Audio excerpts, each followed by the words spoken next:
The morning Dorothy Callahan turned 74, she did what she had done every morning for the last 8 years. She woke before the sun put the coffee on and walked out to the porch in her robe and boots to check the sky.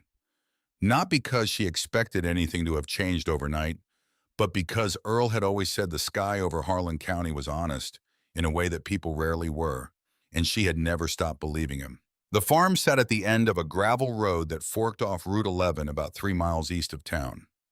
22 acres of rough Kentucky hill country, more rock than soil, in places a creek that ran clear in spring and slowed to a trickle by August, a red barn that needed a new roof and had needed one for the better part of a decade. The house was small, 2 bedrooms, a kitchen that smelled permanently of coffee and pine cleaner, a living room where the couch had long since taken the permanent impression of two people who used to sit there together every evening after supper. One of those people was gone, had been gone for 8 years, 2 months, and 11 days. Dorothy did not count the days deliberately. She simply knew. The way a person who has spent 30 years sleeping beside the same body knows when the bed has been empty too long. Earl Callahan had been a miner for 22 years before his back gave out, and a handyman after that, fixing furnaces and patching roofs for anyone in the county who needed it and couldn't afford to pay much, which in Harlan County was most people. He had been a man of few words and enormous patience, the kind of man who never raised his voice because he never needed to. When he spoke, people listened. When he decided something, it stayed decided. Dorothy had been a nurse, not the kind that sat behind a desk or handed out paperwork. She had worked intensive care for 31 years at Harlan County Regional, the night shift for most of it, because the night shift differential put an extra $70 a week in the envelope. And when you had a boy to raise on two working-class incomes, $70 was not nothing. She had seen people at the worst moments of their lives. She had held hands when families couldn't get there in time. She had learned to read a monitor the way some people read a face, and she had learned over 31 years that most of the fear people carried into that hospital was really just the fear of not being seen, of mattering to no one. She had made it her business to see people, every single one. Now she was retired, widowed, and the only thing standing between this farm and the county tax office was a streak of stubbornness that had survived 31 years of 12-hour night shifts and 8 years of grief and wasn't showing any signs of giving out. She poured her coffee and stood on the porch. The ridge to the east was just starting to go gray at the top. The air smelled like wet leaves, and the faint copper smell the creek put out when the temperature dropped fast, which it had done overnight. There was a hawk sitting on the fence post at the edge of the garden, which was Earl's fence post, the one he'd reset 4 times over the years, because the ground along that corner was soft, and the post kept listing. He had reset it for the last time 2 weeks before he died. It still stood perfectly straight. Dorothy had never moved it. She drank her coffee and looked at the hawk and thought about the letter that had arrived 3 days ago. The one she had not yet answered. The one she had placed in the kitchen drawer under the dish towels, where she put things she wasn't ready to look at again but couldn't bring herself to throw away. The letter was from a company called Decker Energy Solutions. It was 3 pages long and very politely written, and it had a number at the bottom that had enough zeros to clear every debt she carried and leave several $1,000s over. The letter said the company was interested in acquiring agricultural properties in the region for purposes of natural resource development, and that the terms being offered reflected a genuine appreciation for the legacy and hard work represented by long-standing family farms in the community. It had been signed by a man named Harlan Decker. Dorothy had read it once, set it down on the kitchen table, read it again, then put it in the drawer. She had not called the number at the bottom. She had not discussed it with anyone.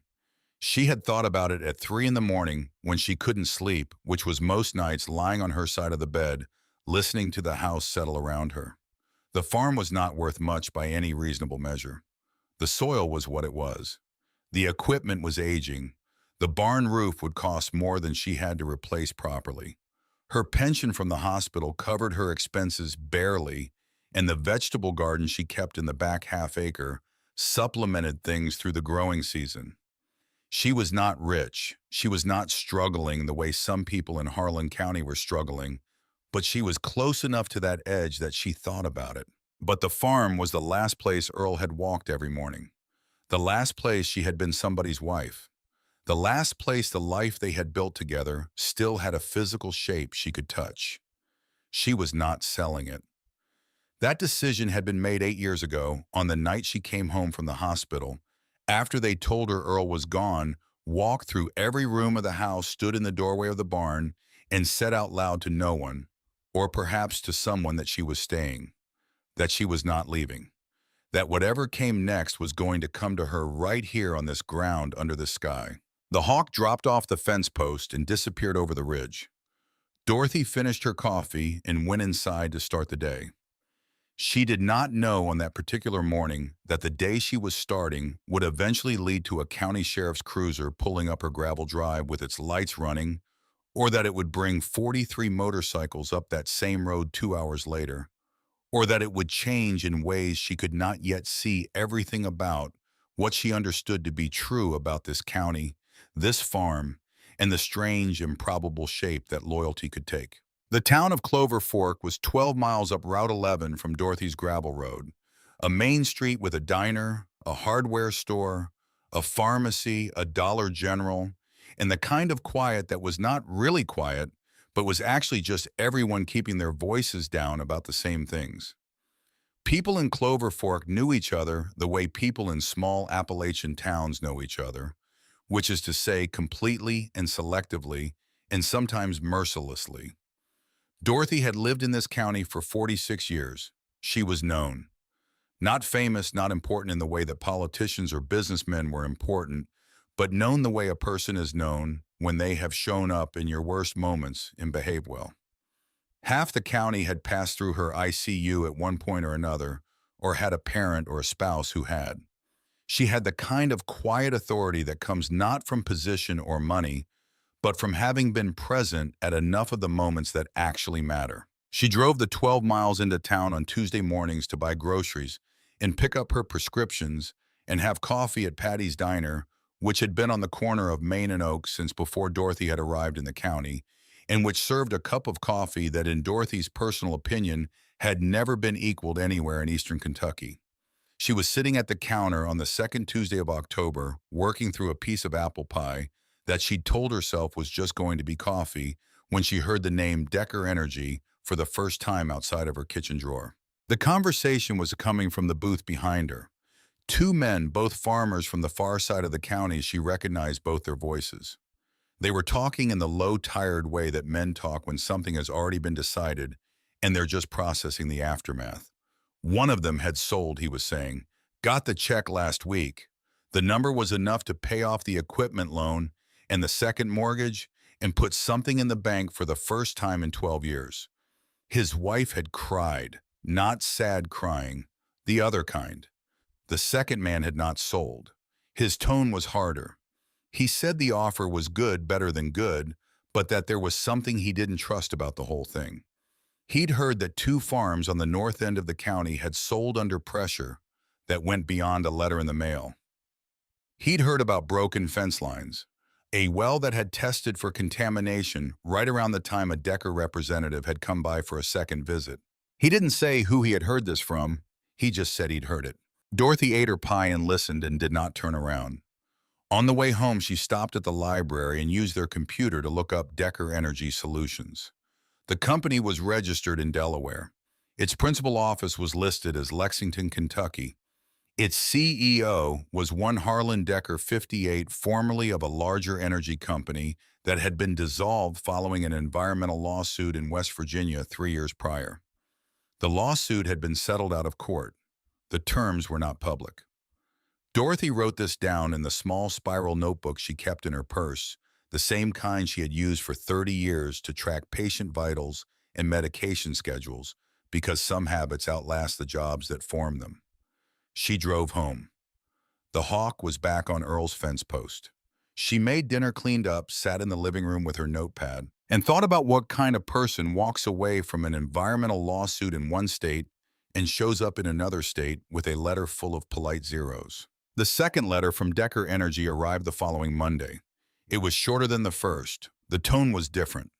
Not unfriendly exactly, but with a precision to it that the first letter hadn't had. It noted that several neighboring properties had now been acquired, and that the developmental footprint of the project would be significantly more valuable if contiguous land holdings could be secured. It said that the previous offer remained on the table, but that market conditions might necessitate a revision of terms within 30 days. Dorothy read it at the kitchen table with her coffee. She put it in the drawer with the first one. Then she picked up her phone and called the County Agricultural Extension Office and then the office of State Representative Gerald Combs, and she left polite but specific messages with both offices asking whether anyone was looking into the pattern of land acquisitions in the eastern part of the county and whether any environmental review had been conducted in connection with Decker Energy's activities. Neither office called her back that week.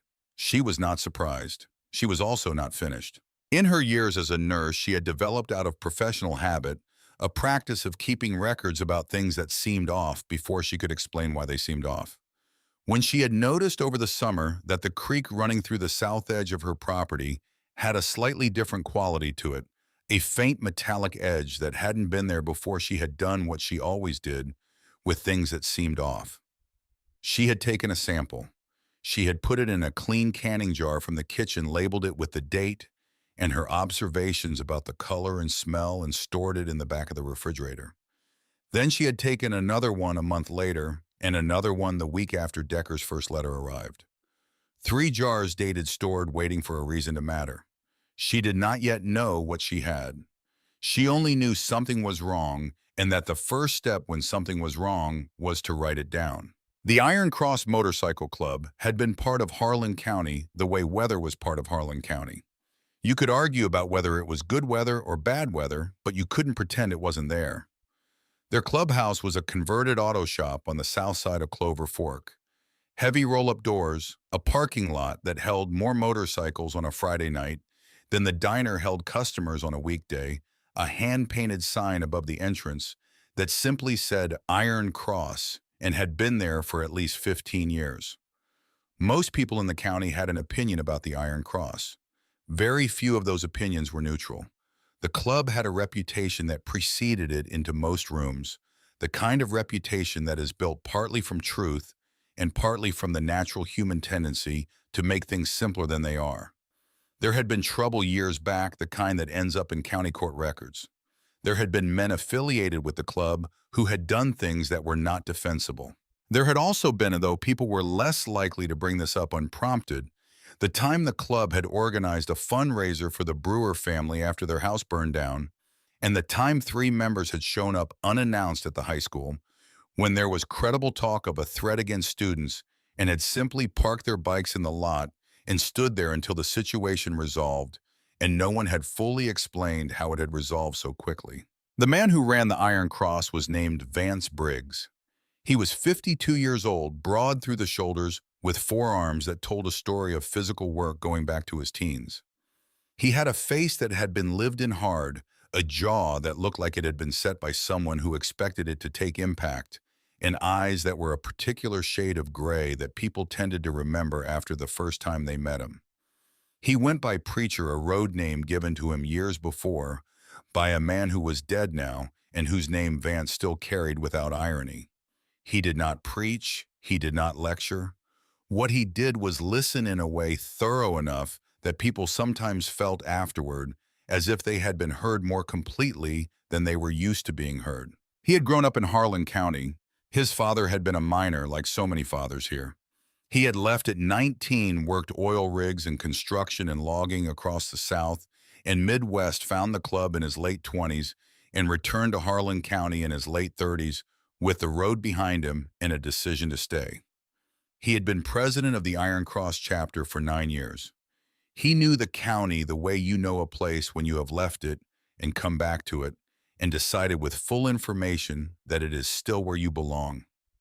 He had watched Decker Energy's activity from a distance over the summer. He had watched 3 families sell. He had heard the same secondhand accounts Dorothy had heard about fence lines and contaminated wells. He had his own channels of information, people in the county who talked to him because they knew he listened.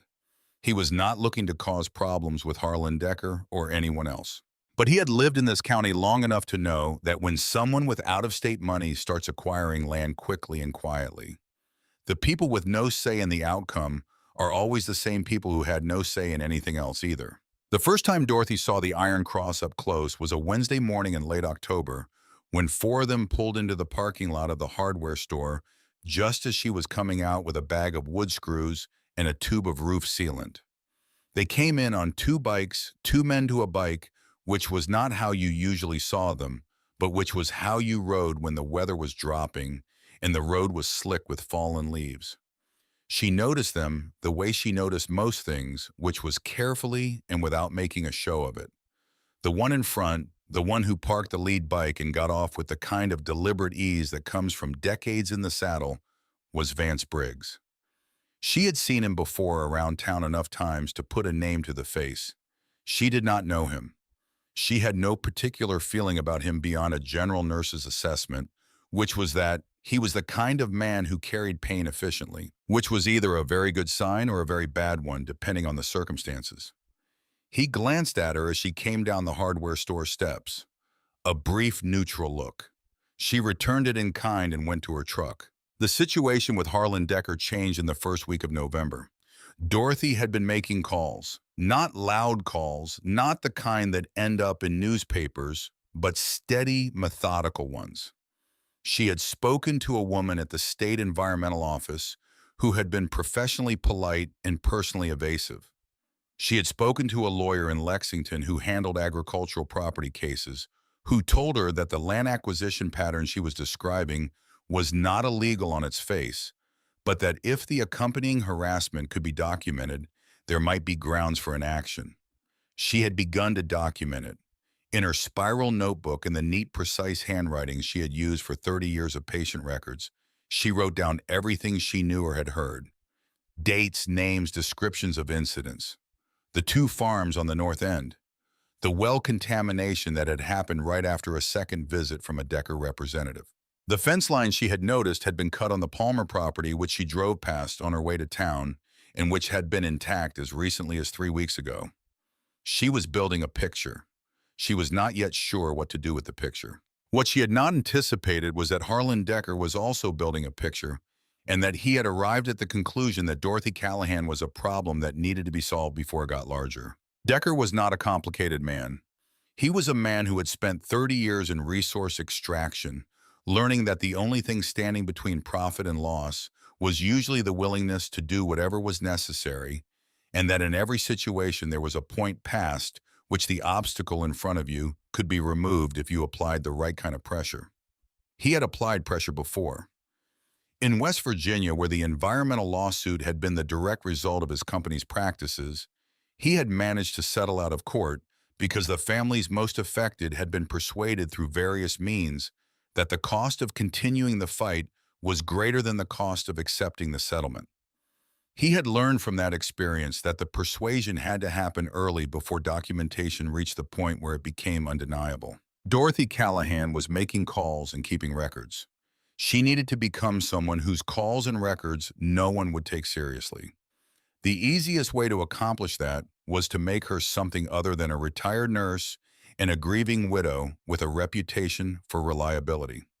He made a phone call to a man named Curtis Riggs, who was not an employee of Decker Energy Solutions, but who had done work for Decker before in West Virginia and in one situation in Tennessee that Decker did not discuss under any circumstances. Riggs was a particular kind of problem solver, efficient, discreet, and he charged accordingly. Decker told Riggs what he needed, not the how that was Riggs's domain, just the outcome. He needed Dorothy Callahan to become someone the county understood to be unreliable, someone with a legal problem, someone who, when she went to a lawyer or a state office with her spiral notebook full of dates and names, would be received as a person with an agenda rather than a person with evidence. Riggs said he understood. He asked for a week. He took 6 days. On a Friday morning in the second week of November, Dorothy was in the kitchen making breakfast when she heard a vehicle coming up the gravel road. She looked out the window over the sink and saw a county sheriff's cruiser. She dried her hands and went to the door. There were two vehicles, the cruiser and an unmarked car that had the specific quality of an unmarked car, which is that it announces itself as official even without markings. Three people got out. Deputy Leanne Coates, whom Dorothy knew from around town, a woman in her 40s who had been with the sheriff's department for 12 years and who Dorothy had always found to be straightforward. And two men she did not know, one in plain clothes who had the look of a detective and one in a county uniform she did not recognize. Dorothy stood in her doorway and waited. Deputy Coates did not look comfortable. She had a particular expression on her face, the kind Dorothy had seen on nurses who were about to deliver news they had not chosen to deliver and were delivering anyway because it was their job. Mrs. Callahan Coates said, her voice was level, "We have a warrant to search the property." Dorothy looked at her for a moment. She had been a nurse for 31 years. She did not escalate unless escalation was warranted. "What are you searching for, Leanne?" Coates handed her the warrant document. "Controlled substances," it said. "Specifically certain prescription medications alleged to have been obtained in quantities inconsistent with personal use for the purpose of distribution." Dorothy read the warrant document.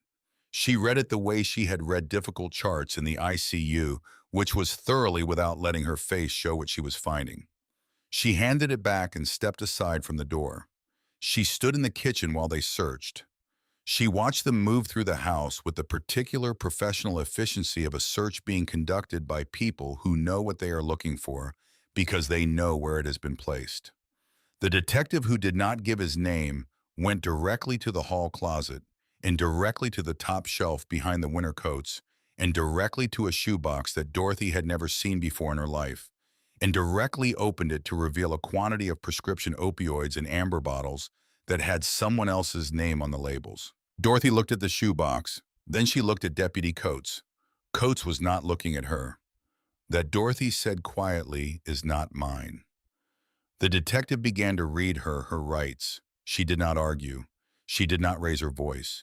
She had held herself together through 31 years of night shifts and 8 years of grief, and she was not going to lose herself now here in her own kitchen in front of a man who had put a shoebox in her closet. She asked if she could get her coat and her purse. They said yes. She got her coat, which was Earl's old barn coat that she wore because it fit wrong in the shoulders and right in every way that mattered, and she got her purse with her phone and her spiral notebook and her reading glasses. She walked out of her own house in handcuffs. She did not look back. She was sitting in the back of Deputy Coates's cruiser on the gravel road outside her own property when she heard it. A sound she had heard before from a distance, but never from this proximity.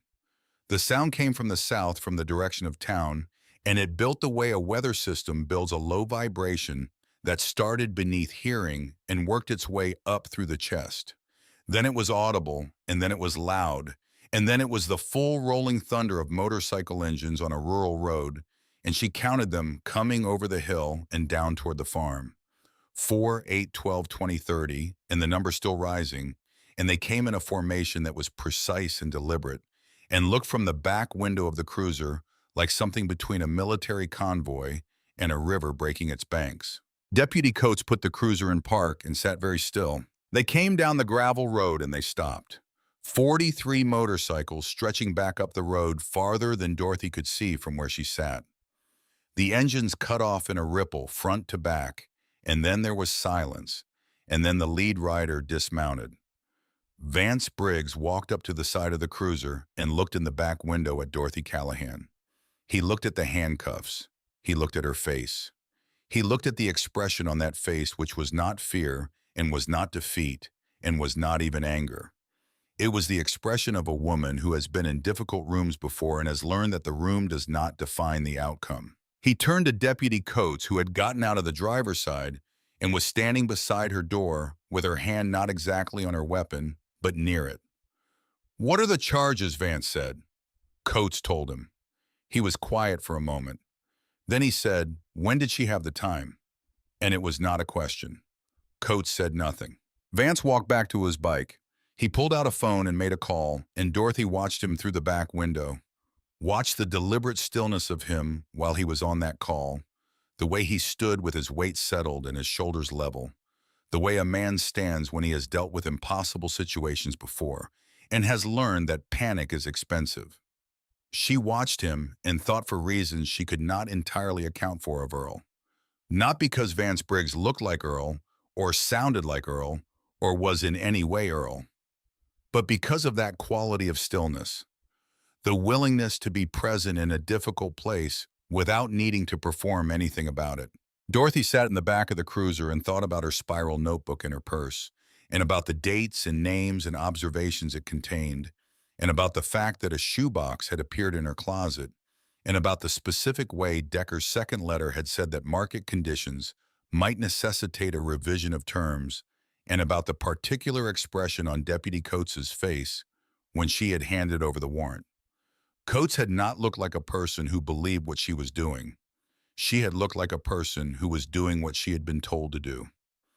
Dorothy filed that observation in the same place she filed everything, the careful, ordered cabinet of her mind, that 31 years of night shift nursing had built the place where you put things that don't fit yet because you know that everything eventually fits once you understand the shape of the room. After 11 minutes, Deputy Coates got back in the cruiser. She started the engine. She looked in the rear-view mirror at Dorothy, and for a moment their eyes met, and Coates said very quietly, "I'm sorry, ma'am." Dorothy said, "I know, Leanne." The cruiser pulled down the road. Behind it, the 43 motorcycles started their engines and fell in behind, not blocking the road, not impeding the vehicle, but following. A procession. A statement. Dorothy watched through the rear window as the road behind her filled with headlights, amber and white, in the gray October afternoon stretching back to the crest of the hill and beyond. She sat straight in the back seat. She did not cry. But she held her purse with both hands in her lap because the spiral notebook was in it and no one had taken it, and that notebook was her ground. The cruiser turned onto Route 11 toward town. The motorcycles followed. Dorothy watched the hills go by and thought with a clarity that surprised her by its calmness that the most dangerous thing Harlan Decker had done was not the shoebox in the closet. The most dangerous thing he had done was make this personal. She had been making phone calls before because it was the right thing to do. Now she had a different reason. Now it was her home he was trying to take her name.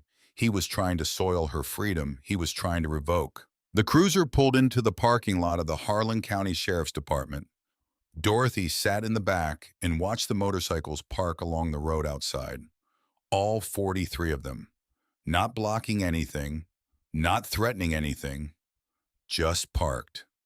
Engines off, men in leather sitting on their bikes or standing beside them facing the building. A deputy came out to the front and looked at the row of motorcycles and went back inside. Dorothy was helped out of the back of the cruiser and walked toward the entrance. Just before she went through the door, she glanced back. Vance Briggs was standing at the front of the row, his arms crossed, his gray eyes on the building. He did not look at her specifically. He looked at the building the way a person looks at a thing they intend to outlast. She went inside. She asked for a phone call. She was given one. She did not call a lawyer. She called her son. Tommy Callahan was 38 years old and lived in Lexington, 2 hours and 45 minutes from Clover Fork on a good day.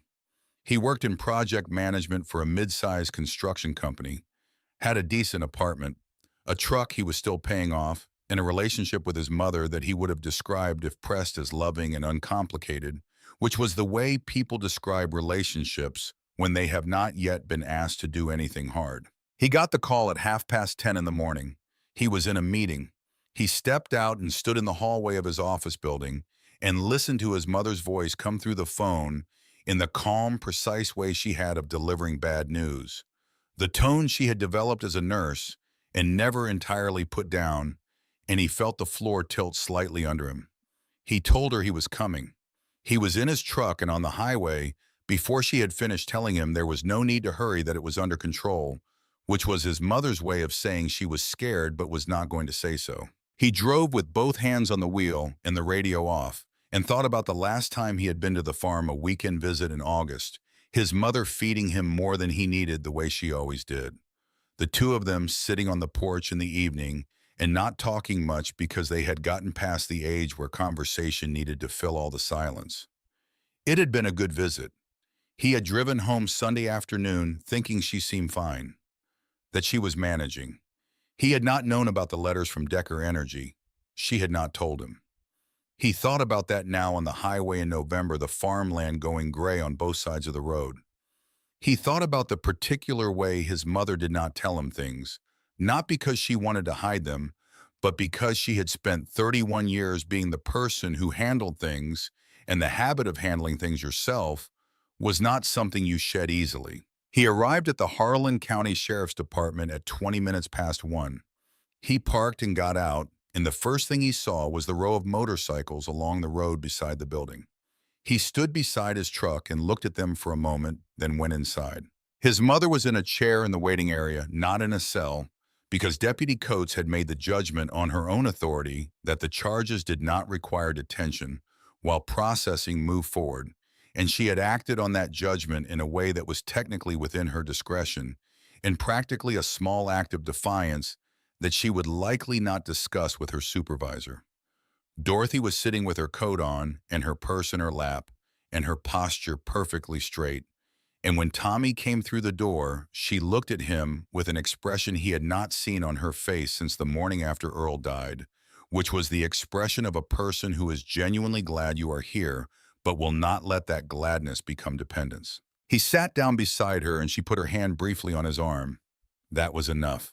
He spoke to Deputy Coates, who gave him the official version of events, and Tommy listened with the specific discomfort of a person who can hear the gap between what is being said and what is true. He got the name of the warrant, the name of the detective, the name of the substance at issue.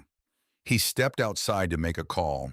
He had a lawyer's number in his phone from a real estate transaction 2 years ago, a man in Lexington who had been thorough and careful.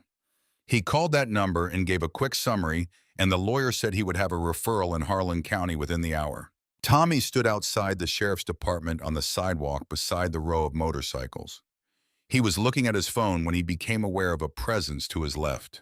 He looked up. Vance Briggs was standing 10 feet away, leaning against the nearest bike with his arms crossed. He looked at Tommy with gray eyes that were evaluating without being unfriendly. Tommy said, "Can I help you?" Vance said, "You're her boy." It was not a question. Tommy confirmed it. Vance was quiet for a moment, looking at the building. Then he said, "There's a man named Curtis Riggs who does private work for hire. He was in this county 4 days ago. He drives a gray pickup with Tennessee plates, and he was staying at the Comfort Inn on the highway. He checked out this morning. That's all I know about it." Tommy looked at him. "Who are you?" Vance told him his name, not his road name. His name. Tommy said, "Why are you telling me this?" "Because she didn't do what they say she did," Vance said, "and because somebody should know where to start looking." He said nothing else. He straightened up from the bike and walked back toward the cluster of men at the far end of the row, and Tommy watched him go, then opened his notes app and typed the name Curtis Riggs in Tennessee plates in Comfort Inn. The referral lawyer, a woman named Sandra Holden, who had practiced criminal defense in Harlan County for 18 years, arrived at the sheriff's department at 3 in the afternoon. Dorothy met with her for 40 minutes. When Dorothy came out, she looked the same as she had going in, composed and clear-eyed, and somewhat more certain of where the ground was under her feet. Sandra Holden came out behind her and said that the evidence as described was problematic in several ways, that the chain of custody for the items found was going to be worth examining carefully, and that she had a contact at the state attorney's office who handled exactly this kind of case. Dorothy was released on her own recognizance. The formal charge was pending review. Nothing had been resolved. But Dorothy walked out of the building and back to her purse and her spiral notebook in the gray October afternoon, and she was not in a cell. At the door, Dorothy paused and looked at the row of motorcycles. Most were still there.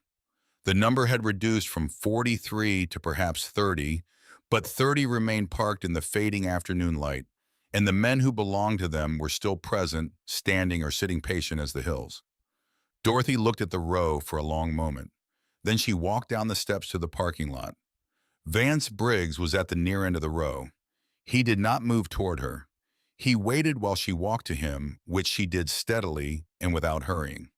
She stood in front of him and looked up at him because he was a full head taller than her, which would have made some people feel small, and which made Dorothy feel nothing in particular because she had stood at the bedside of men twice his size when they were scared and fragile, and she had long since stopped being impressed by physical scale. She said, "Why are you here?" He said, "Because you didn't do it."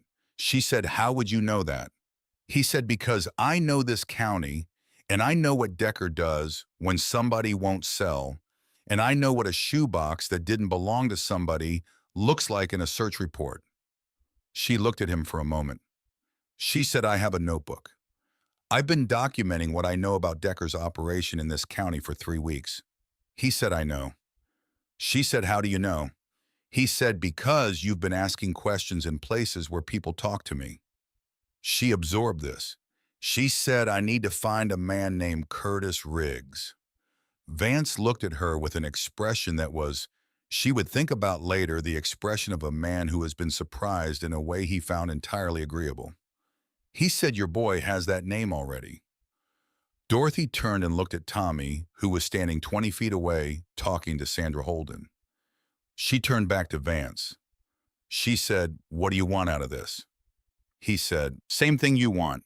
I want Decker out of this county." She looked at him for one more long moment. Then she held out her hand. Not the way women hold out their hands in formal situations, lightly at the wrist. She held it out straight and firm and like she meant it. He looked at the hand and then he shook it. His hand was large and the skin of it was rough with years of outdoor work and mechanical work, and Dorothy thought briefly of Earl's hands, which had been the same kind, and she pushed the thought to somewhere manageable and let go. She went back to Tommy and Sandra Holden. She told Tommy she needed a ride home. He said he'd take her. She said she needed to stop at the hardware store first. He said, "What do you need at the hardware store?" She said she needed to buy a new padlock for the barn because someone had been on her property today and she wasn't going to leave it unsecured overnight. He drove her to the hardware store. She bought the padlock. They drove to the farm. She walked every room of the house and the barn with the methodical thoroughness of a woman who has spent 30 years cataloging what belonged where, and she noted every small wrongness, every drawer, not quite flush, every item, not quite in its place. There were several, more than the search would have required. Someone had been looking for something beyond the shoebox, or looking to see what she had. She took notes in her spiral notebook. Then she installed the padlock on the barn, and she cooked dinner for herself and Tommy. And she sat at the kitchen table after dinner and looked at the drawer under the dish towels and thought about Harlan Decker somewhere in his Lexington office, and about the particular arrogance of a man who believed that a retired nurse in a farm coat was a solvable problem. She thought about what Vance Briggs had said. "Same thing you want. I want Decker out of this county." She thought about the 43 motorcycles on the road outside the sheriff's department. She was not a woman who asked for help easily. Earl had teased her about it for 30 years. Their son had inherited the same stubbornness, and she had watched him struggle with it and had tried imperfectly to help him see around it. She had asked for help exactly twice in her professional life, and both times it had been in situations where another patient would die if she didn't. The threshold was lower now. She had been arrested in her own kitchen and walked out of her own house in handcuffs, and she did not have the luxury of pride. She made a decision. She pulled the 2 Decker letters out of the drawer and put them on the table next to her spiral notebook. She got a fresh notebook from the drawer, same kind, same brand, the spirals she had bought in bulk, from the office supply store in Lexington every September for 30 years out of habit, and she opened it to the first page. She wrote the date at the top. She wrote Decker Energy Solutions. She wrote Curtis Riggs. She wrote what she knew and what she suspected and what she needed to find out. Then she capped her pen and sat back in her chair and looked at the farm outside the kitchen window. Dark now, the shapes of the ridge and the barn and Earl's fence post, visible only in the way that things are visible when you know where they are, and the darkness is not unfamiliar. That night, lying in the quiet of the bedroom, she became aware of a sound she had not expected. very low, very steady. A motorcycle engine moving along the road at the property line, not stopping, just moving, back and forth at the perimeter. A patrol. She lay still and listened to it, this big rumbling presence between her farm and whatever was outside it, and felt something she had not felt in 8 years of sleeping alone in this house. She felt safe. She closed her eyes. She slept. The morning after the arrest, Tommy found Curtis Riggs before noon. He had done it the way his mother would have done it, which was methodically and without drama. He had the name, the vehicle description, and the motel location from Vance Briggs. The Comfort Inn had been Riggs's last confirmed stop, but Riggs had checked out the morning of the arrest. Tommy called Sandra Holden first thing and told her what he had. She was quiet for a moment, and then she said the name Curtis Riggs was familiar to her from a case in Tennessee 2 years ago. A property dispute in which the opposing party had been subjected to a harassment campaign that included false evidence planted at the target's home. That case had settled. Riggs had not been charged, but his name was in the discovery documentation, and Holden had a colleague in Nashville who had worked that case. She made a call. Her Nashville colleague confirmed that Riggs was a private contractor with a specific skill set and had worked on multiple occasions for entities connected to energy and resource extraction companies. He drove a gray pickup Tennessee plates, paid cash at motels, and had a habit of staying in the same county for several days after a job was complete in case follow-up was needed. The Comfort Inn had no record of a second check-in under that name, but the Budget Lodge on the highway 11 miles east did. Tommy drove out there and sat in the parking lot and looked at a gray pickup with Tennessee plates in the second row. He called Sandra Holden. She told him not to approach Riggs.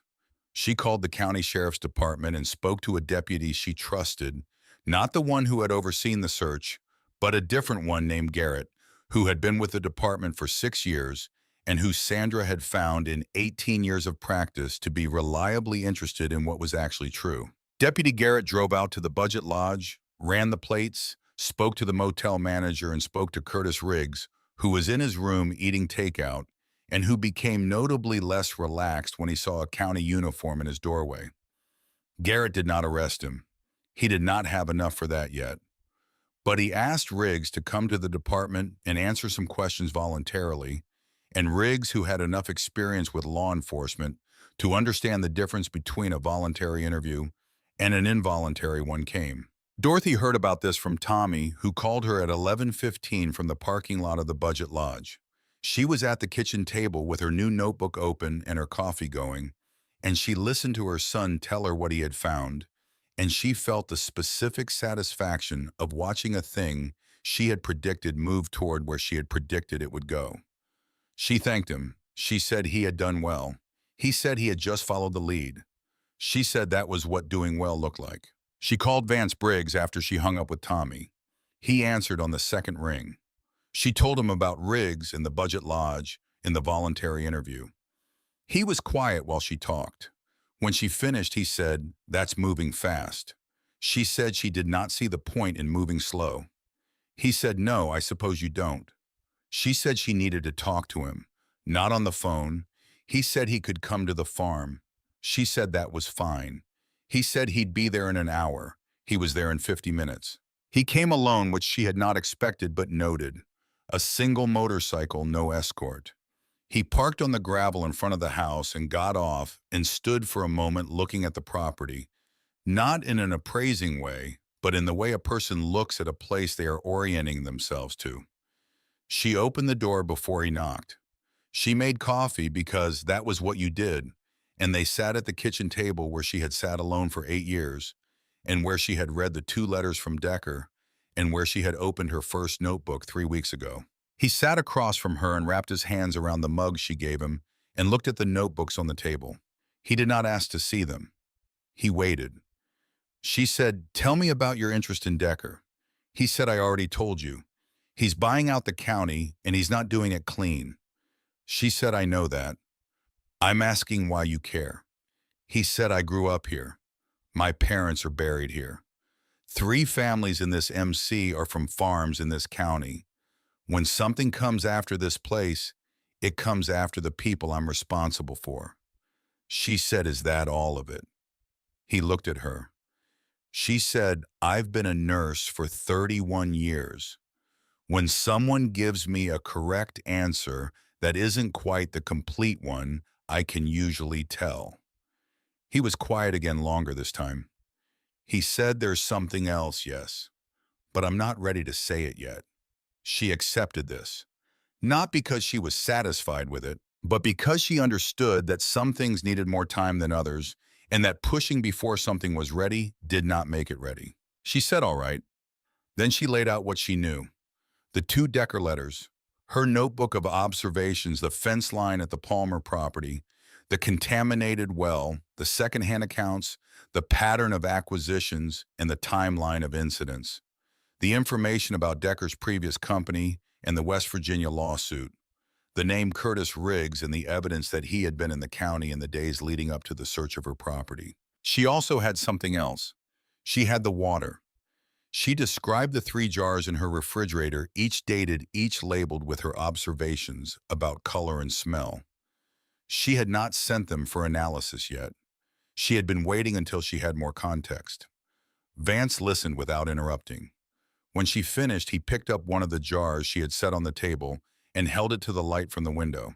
He said, when did you start noticing? She said, late July.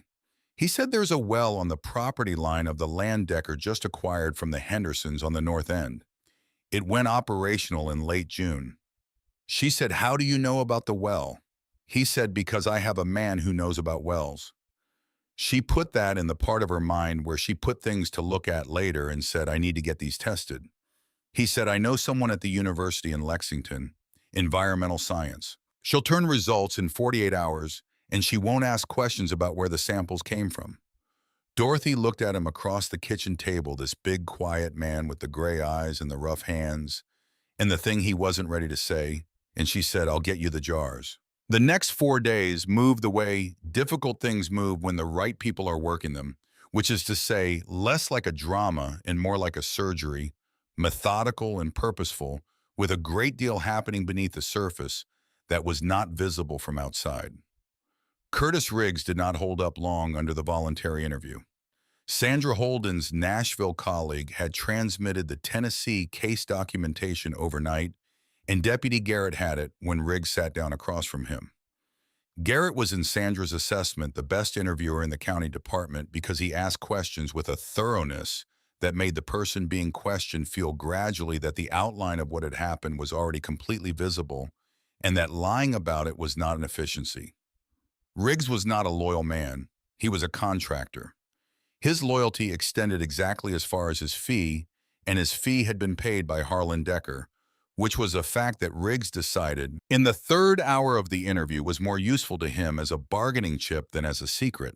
He told Garrett about the shoebox. He told Garrett where the prescription bottles had come from, which was a pharmacy in Tennessee, with a particular flexibility about fill quantities that interested law enforcement in that state. He told Garrett about other jobs he had done for Decker's company in the past in West Virginia and in another Kentucky county 3 years prior. He asked for immunity. Sandra Holden, reached by phone, advised Garrett to contact the state attorney's office before committing to anything. The state attorney's office was very interested in what Riggs had to say and was prepared to discuss terms. Tommy heard about the Riggs interview from Garrett directly because Tommy had been at the department every day since the first morning, doing what project managers do, tracking the status of all the moving pieces and making sure nothing fell through the gaps. He called his mother with updates. She listened to each one and added it to her notebook. On the 3rd day, she said something that stopped him mid-sentence. She said, Tommy, how did you find this job you have? He said, what? She said, the construction company you work for. How did you find them? He said, through a recruiter. Why? She said, because I've been looking at the list of Decker Energy's subsidiary companies, and one of them is a construction project management firm that does site preparation for resource extraction operations, and I want to make sure you don't have any connection to Decker that you don't know about. There was a long silence on the phone. Then Tommy said, give me the subsidiary name. She gave it to him. He was quiet. He said, I need to check something. I'll call you back.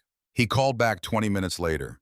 His voice had a quality she recognized, the quality of a person who has just found a thing they were hoping not to find.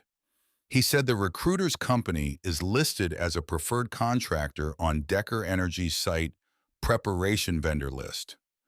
I don't know if that means anything. I don't know if they knew who I was when they placed me, but I need to find out. Dorothy said yes. You do. He said, Mom, I need you to know that I would never. She said, I know that, Tommy. I never thought otherwise for 1 second. He was quiet for a moment. Then he said, I'm going to find out. She said, I know you will. After she hung up, she sat at the kitchen table for a long time without moving. She thought about Tommy growing up on this farm, the boy who had helped his father reset that fence post 4 times, who had gone to college first in their family and come back every holiday, and who was at 38 a good man in the ways that mattered. She thought about the specific cruelty of using a person's son against them without their knowledge, positioning Tommy in a company connected to Decker before any of this began, creating a potential line of information or leverage that neither Tommy nor Dorothy had ever seen. She thought about Harlan Decker, whom she had never met, and she felt something sharpen inside her that was past the clean professional anger she had been carrying and was something older and more personal. This was not just about the farm anymore. This was about her family. She picked up her pen and started a new page in the notebook. Vance Briggs came to the farm again on the 4th day. This time he brought one other man with him, a quieter, older member of the Iron Cross named Waylon, who said almost nothing, but who carried himself with the quality of a person who has seen a great deal and processed most of it into patience. They sat at the kitchen table with Tommy and Sandra Holden, who had driven out from Harlan because the situation had reached the point where face-to-face conversation was more efficient than phone calls. The water samples had come back from the university contact in Lexington. The results were sitting on the table in a manila envelope. Dorothy opened the envelope and read the summary aloud.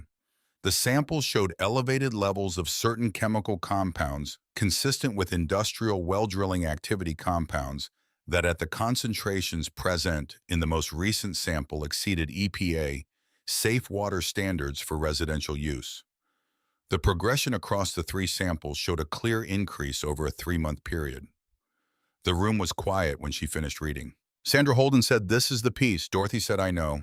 Sandra said, "The property damaged the planted evidence. The coercion, all of it is serious, but it's also the kind of thing Decker's lawyers can complicate in court. They'll argue the shoebox was a misunderstanding. They'll argue the fence damage was unrelated. They'll find ways to make the timeline look ambiguous. But contaminating a water source that runs through residential land, that's a federal environmental crime. That's a different level." Vance had been looking at the lab report. He said, "How many properties does this creek run through?" Dorothy said, 7 that I know of.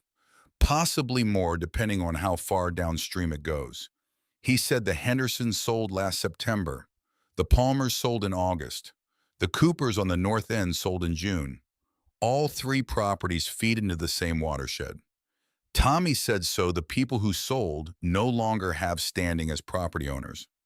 Sandra said they might have standing as affected residents if they're still on the water table.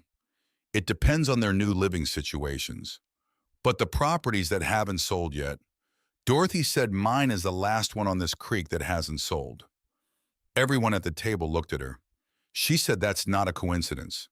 Decker has been working from north to south, buying properties in sequence along the watershed. If my property is the last holdout, it's the last one that can document what the water quality was before his operation started and what it became after. She tapped the lab report with one finger. That's why the arrest happened when it did. Not just because I was making calls, but because I had these jars in my refrigerator, and he needed to discredit me before I figured out what they meant. Vance looked at her with the expression she had come to recognize over the past several days. The expression of a man recalibrating what he thought he knew about a situation. He said, "You figured all that out before we started this conversation." She said, "I figured it out while you were driving out here." Waylon, who had not spoken, said quietly, "Hell of a woman." Dorothy did not acknowledge the compliment. She said the question is what to do with the lab report. It needs to go to federal channels, not county. I don't trust the county chain of command on this anymore. Sandra said the EPA field office in Lexington. And I have a contact at the FBI field office who handles environmental crime cases. Dorothy said, then let's start making calls. It was Tommy who raised the question no one else had raised yet. He said, what about the connection to my job? He laid it out carefully and without dramatics the way Dorothy had taught him to present difficult information, which was to give the facts first and then the interpretation. The recruiter, the vendor list, the timeline of his hire relative to the first Decker letter reaching his mother. When he finished, the room was quiet. Sandra said if that connection is real and it was deliberate, then Decker knew who Dorothy was and what she owned before he sent the first letter. He knew she had a son in a position where he could potentially monitor her activities. Dorothy said and possibly use Tommy as a pressure point if direct acquisition failed. Tommy's jaw tightened. He said nobody used me as anything. I never told anyone anything about my mother's situation. Dorothy said I know that. We all know that. The question is whether Decker knew it, or whether he was simply creating a potential resource that he never ended up needing because he moved to other methods first. Vance said it doesn't change what we do next. It just adds to the picture. He said this in the even tone of a man used to situations with multiple overlapping threats, and who did not find the complexity destabilizing. After the meeting, after Sandra Holden had driven back to Harlan, and Tommy had gone to the other room to make calls, Vance stood in the kitchen doorway while Dorothy washed up the coffee mugs. He said, "Can I ask you something?" She said, "You can try." He said, "How long were you married?" She thought about the question. She said, 38 years. He said, "To Earl?" She said, "Yes." He said he was a minor. She said, "For 22 years. Then he hurt his back and he did other things." Vance was quiet for a moment. He said, "Where did he mine?" She said, "A mug in the drying rack." She said, "Started at the Black Pine operation in Letcher County, then moved to the Harlan shaft in '96 when Black Pine went under." She turned to look at him. He was standing very still. She said, "Why are you asking about Earl?" He said, "The Harlan shaft." "Was he there in '98? She said, "Yes. He was there until it closed." Something moved across Vance Briggs's face that she had not seen there before. Not the evaluating look, not the controlled patience. Something that was underneath all of that older and raw, the look of a person who has been carrying something for a very long time and is suddenly in the presence of the person they have been carrying it toward without knowing it. He said there was an accident at the Harlan shaft. September '98. Section 4 collapsed. 3 men were trapped. Dorothy set down the mug she was holding. She said yes. He said one of those men was a friend of mine, named Cody. He died in the collapse before the rescue team got in. He paused. He said one of the other men was me. Dorothy stood completely still. He said I was 24 years old and I had been at that operation for 8 months and I was in Section 4 when the roof came down. I was in there for 6 hours. When the rescue team came through, there were 2 of us left alive. One was a man named Prescott who walked out on his own, and one was me. He stopped. He said I couldn't walk. My leg was pinned. The man who got me out came back in twice because the first time the route was blocked. He worked for 2 hours with a hand drill and a come-along in his bare hands. When he finally got me free, the whole section was starting to shift again, and he carried me out on his back. Dorothy's hands were flat on the counter behind her. She was looking at Vance Briggs, and her heart was moving in her chest in a way that had nothing to do with the arrhythmia her cardiologist monitored. He said I never got his name. I was in and out of consciousness the whole time. When I woke up in the hospital, he was gone. The company didn't keep rescue volunteer records from that section because the paperwork from that shift was lost in the collapse. I looked afterward. For a long time. I couldn't find him. He looked at her. He said I found out he was a miner at the Harlan shaft. Big man, dark hair going gray, a scar on his left forearm from a previous accident. That was everything I had. Dorothy pressed her hand flat over her mouth. Vance said, "I'm not certain, Mrs. Callahan. I want to be honest with you. I'm not 100% certain, but when I heard your name, when I knew who you were and who your husband was and where he had worked, I needed to find out. Dorothy stood at her kitchen sink with her hand over her mouth and looked at Vance Briggs standing in her kitchen doorway, and she thought about Earl in 1998, the September after the accident when he had come home from a shift and had been quieter than usual for several days. She had asked him what happened. He had said there had been a collapse at the mine, and he had helped with the rescue, and two men had died and one had made it. He had not said more than that. She had not pressed. That was not his way, and she had learned not to press. She had known that Earl Callahan had gone back into a collapsed mine to pull out a trapped man. She had known it from the aftermath rather than the act, from the quietness that followed it, and the way he had slept badly for a week and never spoken about it again. She had not known in the 30 years since that the man he had pulled out was standing in her kitchen. Her voice when she found it was steady. She had been a nurse. Steadiness was not performance. It was discipline. She said Earl had a scar on his left forearm, industrial burn from a conveyor incident in '89. He wore long sleeves in winter and short sleeves in summer and never thought about it. Vance said nothing. His jaw was tight. She said he never talked about the collapse. Not to me, not to Tommy. It was the kind of thing he carried privately. She moved to the table and sat down. She said he died 8 years ago. A heart attack. In the spring. He was out in the back field checking the fence line, and his heart stopped, and he went down between the first and second posts. I found him when he didn't come in for lunch. Vance sat down across from her without being invited because she did not have the capacity to invite him at the moment. He put his hands on the table and looked at them. He said, I have been looking for him for 26 years. Dorothy said, I know that. I believe you. He said, I'm sorry I didn't find him while he was still here. She said, so am I. They sat at the kitchen table in the kitchen that smelled like coffee and pine cleaner, and where the couch in the next room still had the impression of two people, and neither of them said anything for a long time. Outside the creek ran along the south edge of the property, the same creek that Earl had walked beside every morning, the same creek that Harlan Decker's operation had been quietly poisoning since June. Dorothy looked at her notebook on the table. She looked at the lab results in the manila envelope. She looked at Vance Briggs's hands. She said he would have wanted to know you were all right. Vance said, I know. I thought about what I would have said to him for a long time. She said, you can tell me, if you want to. He told her what he would have said to Earl Callahan. He told her quietly and without drama, and she listened without interrupting. When he was finished, they were both quiet for a while. Then Dorothy said, all right. She straightened in her chair and put her hands on the table beside the notebook in the lab report. She said, we have a water contamination case and a fraudulent evidence case and a coercion pattern that goes back 3 years across 2 states. We have a state attorney's office that is interested in what Curtis Riggs has to say and an FBI contact who handles environmental crime. My son is going to find out whether his employment was connected to Decker's operation, and if it is, that adds conspiracy charges to everything else.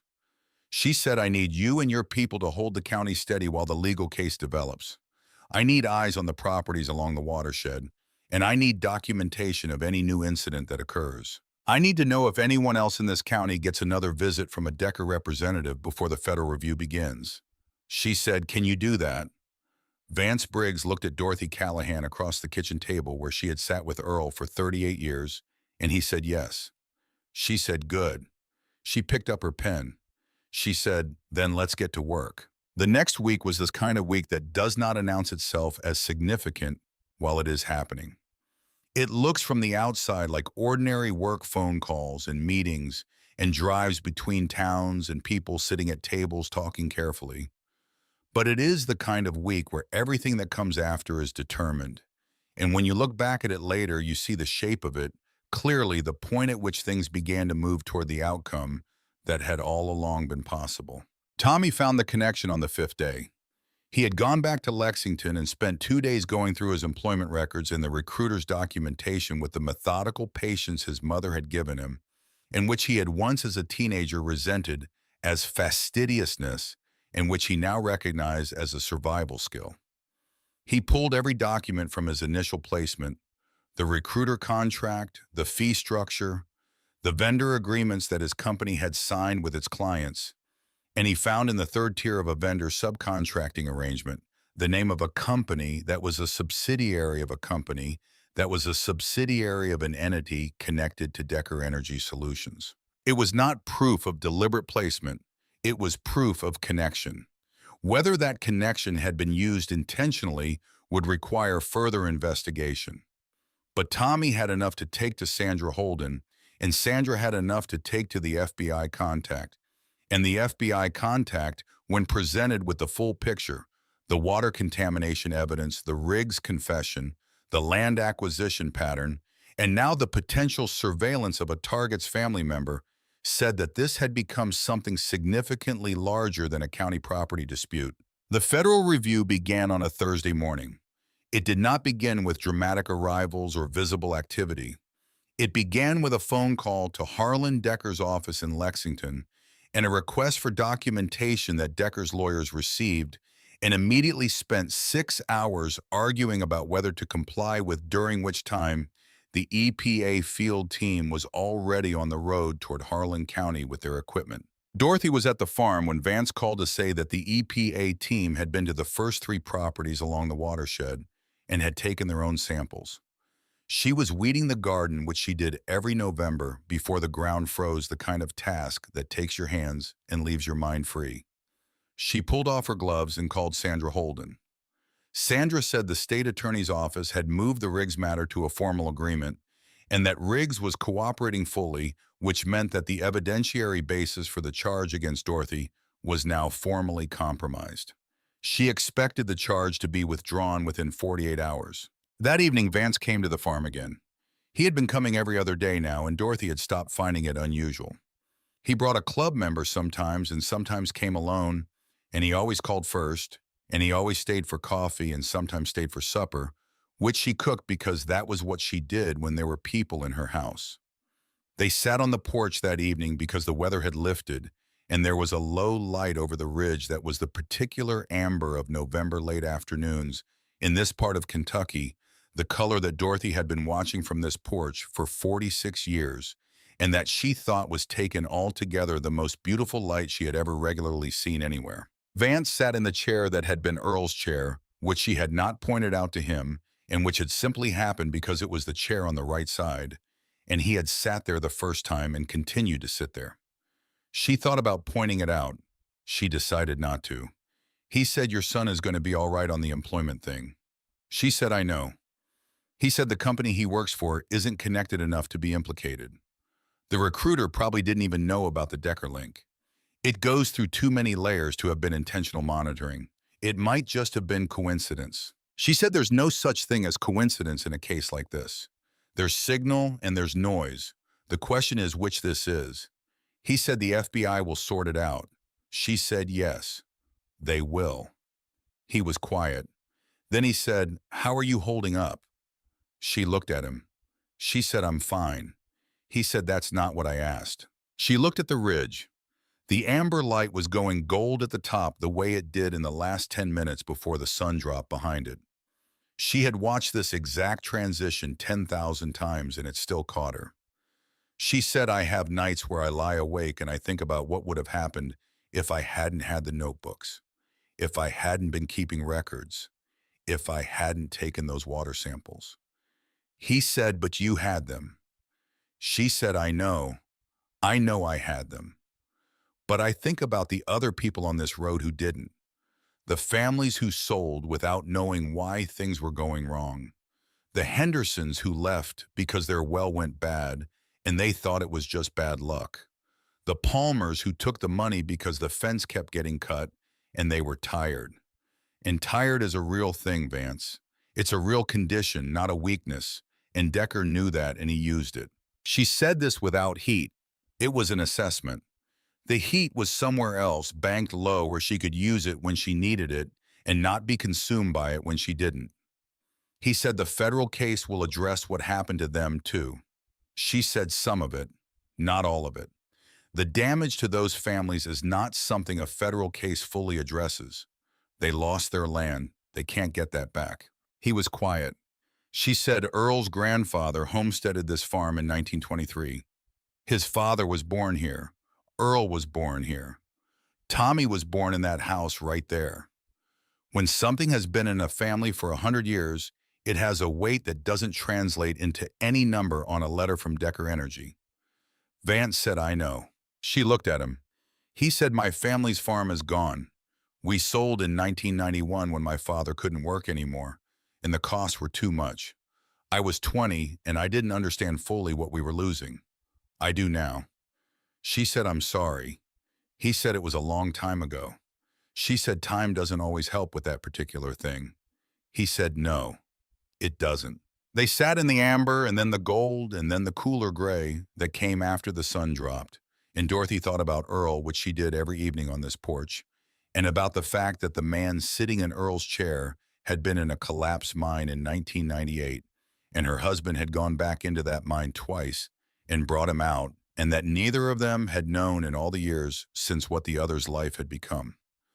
The world was strange in the way that only real things are strange. She said you should know something about Earl. He said yes. She said he was not a complicated man. He didn't have a lot of words, and he didn't spend much time on philosophy, and he was on the surface just a miner and then a handyman and a farmer who fixed other people's fences and paid water bills anonymously and drove a truck with 200,000 miles on it because it still ran fine. She said, but the people in this county knew what he was. Not because he told them, because they had seen what he did when something needed doing and no one else was doing it. He was the first person called when someone's roof was going to fail before a storm. He was the one who showed up when a family was in trouble and didn't make them ask twice. He did not need recognition, and he did not keep score. She looked at Vance. She said, you have that quality. I recognized it in you before I knew about the mine. I thought you should know that. He said, thank you. She said, it's not a compliment. It's an observation. He said, I know. That's why it means something. They sat until the light was gone, and the stars came out hard and clear and more numerous than most people in other places ever see. Dorothy went inside and made supper. Vance stayed because she asked him to, which she did without making anything of it. Tommy called during supper to say that the EPA results from the first 3 properties had come back and confirmed elevated compound levels consistent with Dorothy's samples, and that the federal case now had a documented environmental baseline and a documented contamination event with a provable timeline. Dorothy told him that was good news. She told him to get some sleep. She hung up and looked across the table at Vance Briggs, who had heard her end of the call. She said, it's moving. He said, yes. She said, I want to be in the courtroom when it does. He said, I know you do. She said, I want you there too. He looked at her.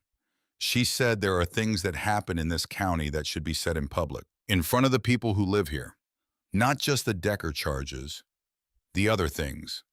The ones about who showed up and what kind of people they were and what this county actually is underneath the version of it that people assume. He was quiet. She said, I know that's not comfortable for you. He said, my club has a complicated relationship with county courtrooms.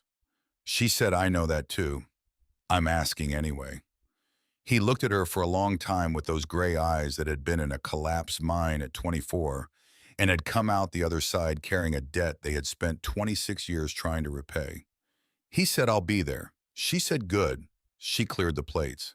Outside, somewhere on the road at the edge of the property, a motorcycle moved slowly along the perimeter in the dark, its engine low and steady, the same sound she had heard every night since the arrest.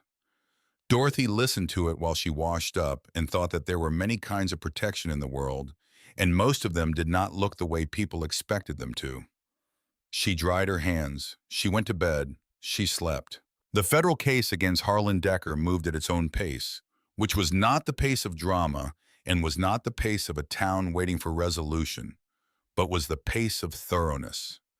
Document by document, testimony by testimony, the slow assembly of something that would hold when it was built rather than collapse under its own weight. Dorothy Callahan was at the center of it in the way that a person can be at the center of something without being its loudest voice. She met with the federal attorneys 3 times in the first month.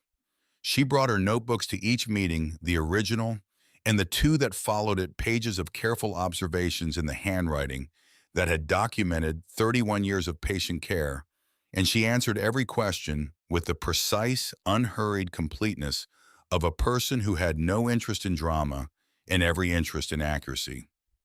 The federal attorneys, a team of 3 from the EPA Enforcement Division and 2 from the Department of Justice, were after the second meeting openly respectful of what she had compiled. One of them told Sandra Holden afterward that in 30 years of environmental enforcement cases, he had rarely seen documentation this thorough from a lay witness. Sandra told Dorothy. Dorothy said she was glad it was useful and asked what else they needed. The water contamination case was strong. The 3 jars Dorothy had stored in her refrigerator since July, dated and labeled in her clear handwriting, provided the baseline that no other documentation could have provided, because Decker's operation had begun in June, and the other properties had already sold before anyone thought to test. Dorothy's samples were the only record of what the water had been before the contamination began and what it had become after.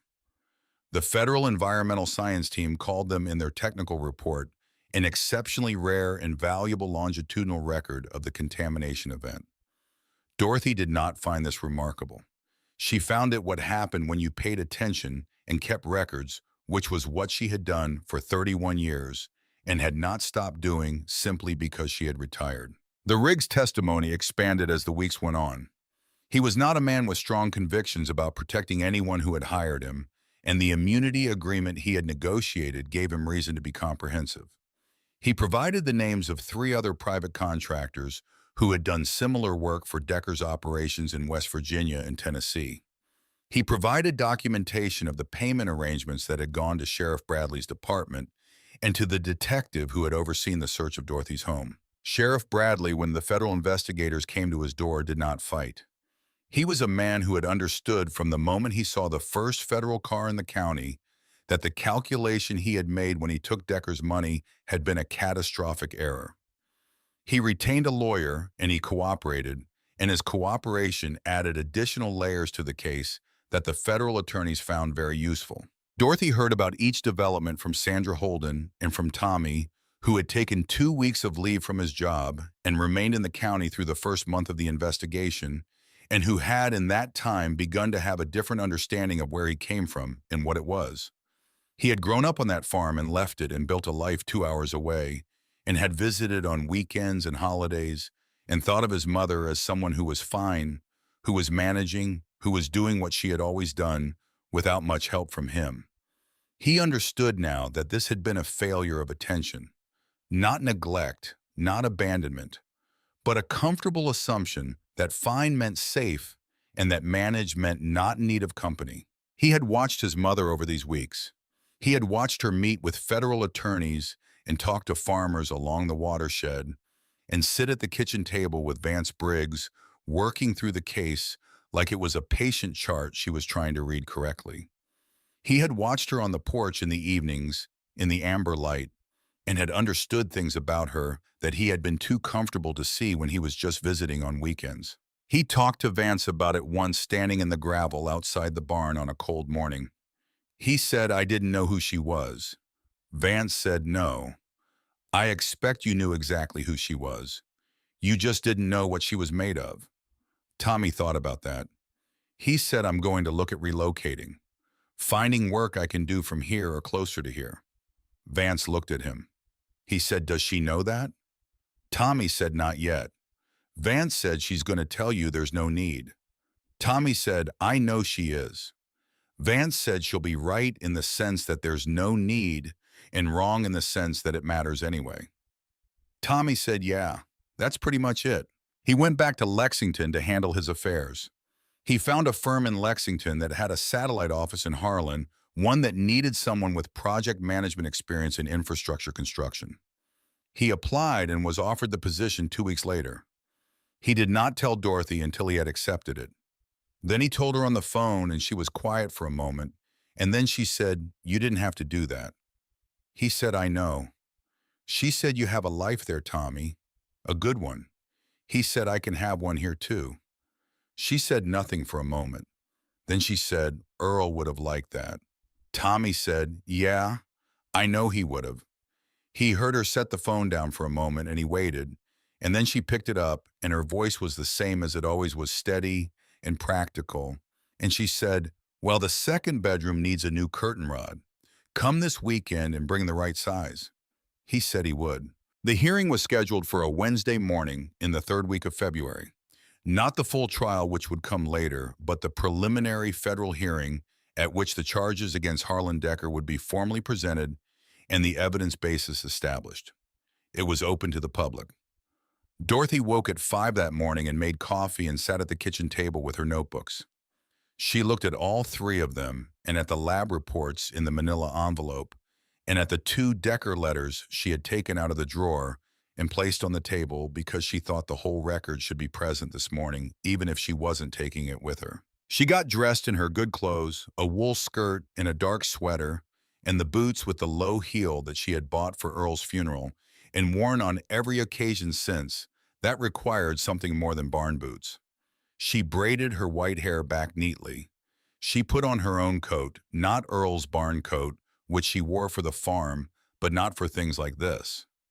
She looked at herself in the mirror. She looked like what she was, which was a 74-year-old retired nurse from a farm in Harlan County, Kentucky. She did not look imposing. She was entirely comfortable with that. Tommy picked her up at 7:30. They drove to the county courthouse in Harlan in the gray February morning. The parking lot was more full than Dorothy had expected, which meant people had come from across the county to see what was happening. She walked into the courthouse with Tommy beside her, and Sandra Holden met them in the lobby with a brief practical summary of what to expect. Dorothy listened and asked one specific question about the sequence of witness presentations, which Sandra answered, and then Dorothy said she was ready. The courtroom filled up. Harlan Decker was brought in by 2 federal marshals at 8:45. He looked much like Dorothy had imagined him, a man in a good suit who had spent 30 years in extraction industries and who was accustomed to the posture of authority, which worked in boardrooms and offices and had stopped working here. He sat at the defense table and did not look toward the gallery, which was the behavior of a man who had already determined that nothing useful to him was in the gallery. The charges were read. They were substantial. The environmental contamination charges under federal statute were the spine of the case, but the fraud and conspiracy charges that built around them were numerous and specific: evidence tampering, coercion, obstruction of investigation, the corrupting of county law enforcement officials in 3 counties across 2 states. The federal attorney read through them in a steady, careful voice, and the courtroom was quiet throughout.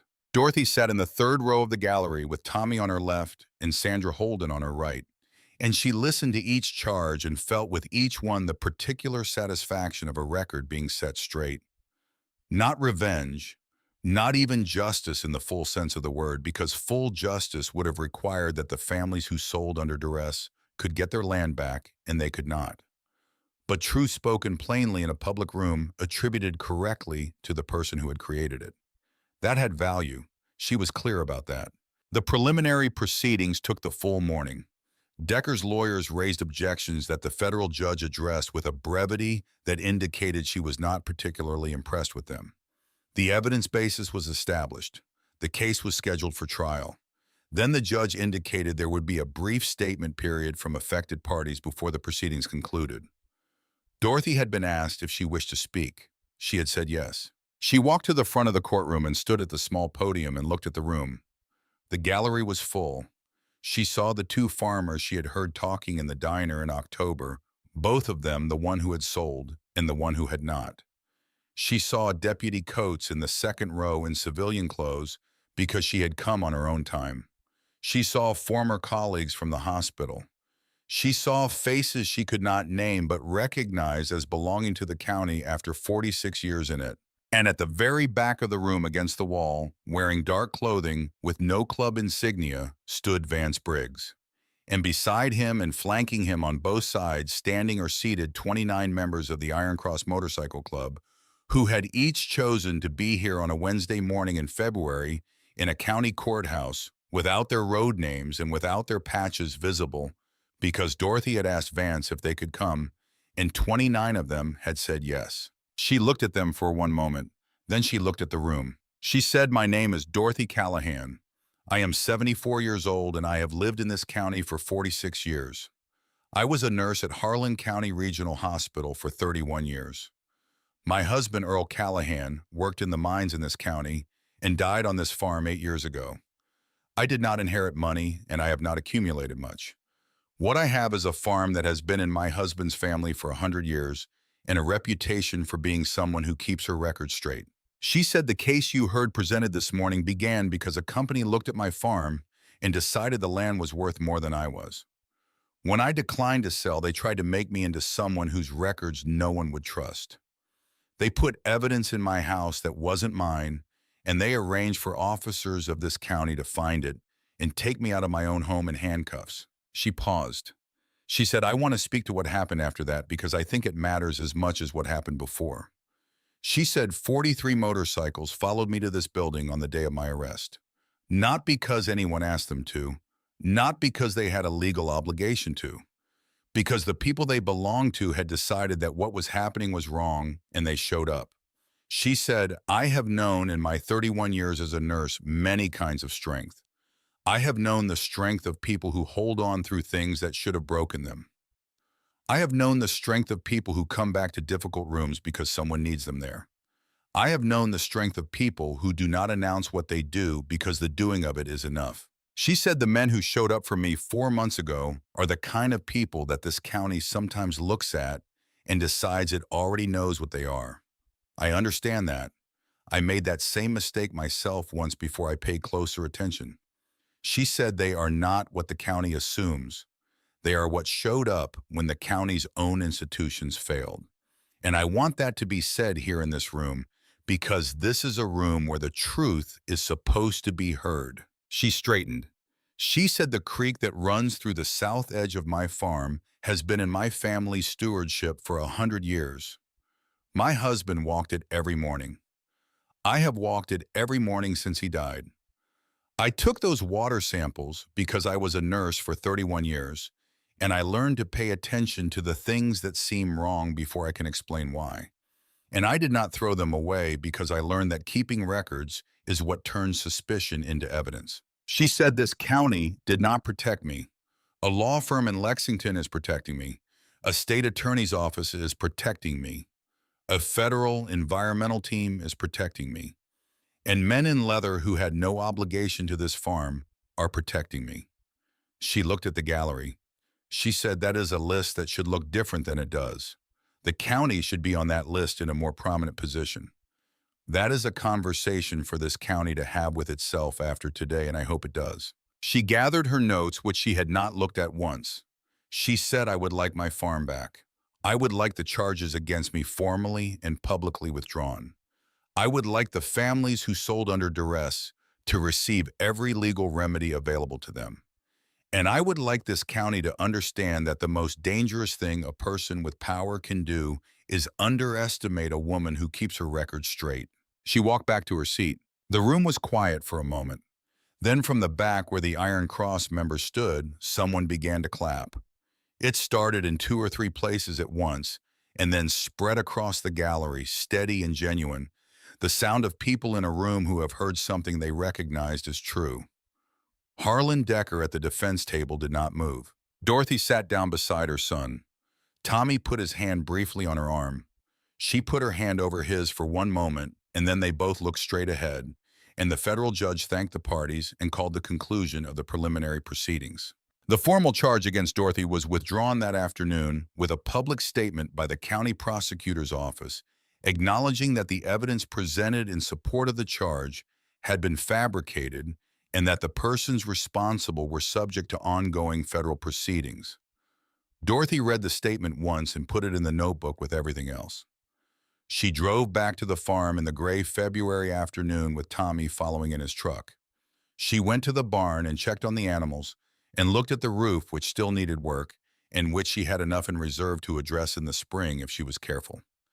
She walked to the fence post at the edge of the garden and put her hand on it briefly. She said out loud to no one who could answer all right then, "It's all right." She went inside and put the kettle on. Vance came by that evening alone the way he had been coming by. He knocked because he always knocked, and she opened the door and he came in, and she did not say anything about the courthouse, and neither did he, and they sat at the kitchen table with their tea, and it was enough to simply be in a room where what had needed to be done had been done. After a while, he said, "You were good in there today." She said, "I said what was true." He said, "That's what made it good." She looked at him across the table. She said, "There's something I want to give you." She got up and went to the bedroom, to the box on the shelf in the closet where she kept things from Earl, the things that were too personal for a dresser drawer and too important to put away in the attic. She took out a photograph. It was from 1997, the year before the mine accident, a company photograph from the Harlan Shaft operation, the kind that companies did annually in those years, all the workers in their gear standing in rows outside the main entrance. She had found it in Earl's things after he died, in an envelope he had kept in the inside pocket of his work jacket, which she had never understood, but had kept because it was one of the few things he had kept deliberately. She brought it back to the table and set it in front of Vance. He looked at it. His jaw went tight. She pointed. "Row 2 far left," she said. "That's Earl. He was 43 in that picture." Vance looked at the photograph for a long time. At the big man in the second row with the dark hair going gray and the scarred left forearm visible at the cuff, and the expression on his face of a man who is present and capable and does not need the camera to know it. Vance said, "That's him." Dorothy said, "Yes." He said, "Can I?" She said, "It's yours. Keep it." He looked at her. She said he would have wanted you to have something. He would not have wanted a fuss about it. He would have wanted you to take the photograph and that to be enough. Vance said, "That is enough." He folded the photograph carefully and put it in the inside pocket of his jacket, the same place Earl had carried it, and Dorothy thought about that and did not say anything about it. They sat for a while longer. The creek ran along the south edge of the property in the February dark cleaner. Now the EPA intervention, having addressed the immediate contamination source, the longer remediation work ongoing. It would take time. That was true of most things worth fixing. Dorothy thought about spring, about the garden and the roof and Tommy coming home to the county, and the creek running clear the way it had run when she had first walked this farm with Earl 46 years ago. She thought about the families along the watershed, the Hendersons and the Palmers and the Coopers. The legal proceedings around their situations were ongoing. There would be remedies, partial ones, the law's version of repair, which was rarely the same thing as the real version.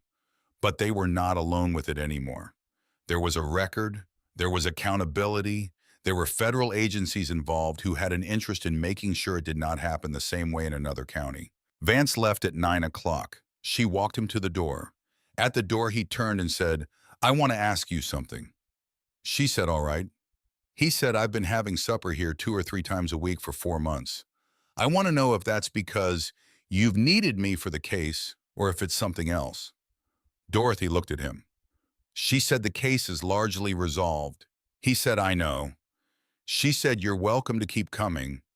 He said, "That's a careful answer." She said, "I know that too." He looked at her. He said, "I'm not trying to be what Earl was." She said, "I know that. I'm not expecting you to be." He said, "I just want to be clear about what I'm asking."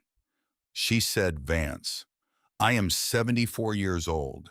I have bad knees and a heart that my cardiologist monitors twice a year, and I talk to a dead man every evening when I walk past the fence post.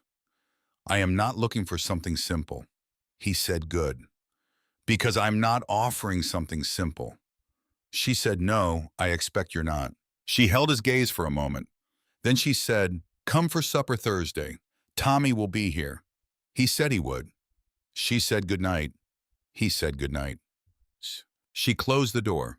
She stood in the kitchen for a moment listening to the motorcycle start up on the gravel outside.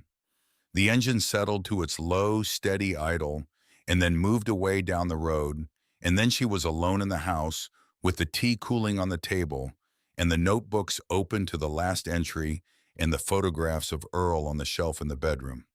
She washed up the cups. She checked the locks. She walked through each room the way she walked through it every night, confirming that things were as they should be. She stopped in the doorway of the second bedroom, which was going to need fresh paint when Tommy moved his things in, and which had not needed paint for 8 years, because it had not needed to be anything except what it was, a room where the past was stored. She thought about the past, about what it gave you and what it asked of you, about the 100 years of this farm and the 26 years Vance had spent trying to find the man who saved his life, and the 31 years she had spent learning how to be present at the hardest moments of other people's lives. The world had been strange in the ways that only real things were strange. It had not been fair. It had not been safe. It had not resolved into anything as simple as a happy ending, which was a category that Dorothy had never fully trusted anyway, because endings were not the point. The point was what you did while you were in the middle of it. She had kept her records. She had stayed on the farm. She had shaken hands with a man she did not know and found that he was someone she could work with, and then found that he was something more complicated than that, and had decided not to look away from the complication. She had been a nurse for 31 years. She had been a wife for 38. She had been a widow for 8. She was 74 years old, and her knees ached, and the roof needed work, and the creek was healing slowly, and Tommy was coming home, and a man named Vance Briggs was coming for supper on Thursday. She went to bed. She lay on her side in the dark and listened to the farm settle around her, and the creek run along the south edge of the property, and the distant sound of the county road quiet in the February night. No motorcycle on the perimeter tonight. She thought about that for a moment. Then she understood. The motorcycle had been on the perimeter because there had been something to protect against, and now there wasn't. Now the farm was what it had been before, a place with a gravel road and a red barn and a creek and a fence post that stood perfectly straight because the man who reset it the last time had known how to do things that lasted. She was safe. She knew what that meant now in a way she had not fully known before. Not the absence of threat, because the absence of threat was temporary and could not be controlled, but the presence of people who would come down a gravel road in 43 motorcycles on a gray October afternoon because something wrong was happening to someone who had not asked for their help and who needed it. That was what safe meant. She closed her eyes. Outside the farm was quiet. Dorothy Callahan slept. The trial of Harlan Decker began on the 12th of September and lasted 11 days. Dorothy attended every session. She sat in the same seat in the third row each morning with Tommy beside her and her coat folded on her lap and her small notebook in her purse. Not because she was taking notes for the legal record, but because she had kept records of everything connected to this case and intended to keep records of its conclusion. The federal courthouse in Lexington was a different room than the county courthouse in Harlan. It was larger and more formal, and the people in it came from a wider geography. Journalists from Louisville and Lexington, and once from Cincinnati, a researcher from an environmental advocacy organization who had been tracking Decker's company history across 3 states, representatives from the families of the properties in West Virginia where the original lawsuit had been settled. There were also people from Harlan County in the gallery every day, sometimes the same faces and sometimes different ones, because the county was paying attention in the way that a county pays attention when something that happened to its own is being resolved in a public room. Decker's lawyers were good.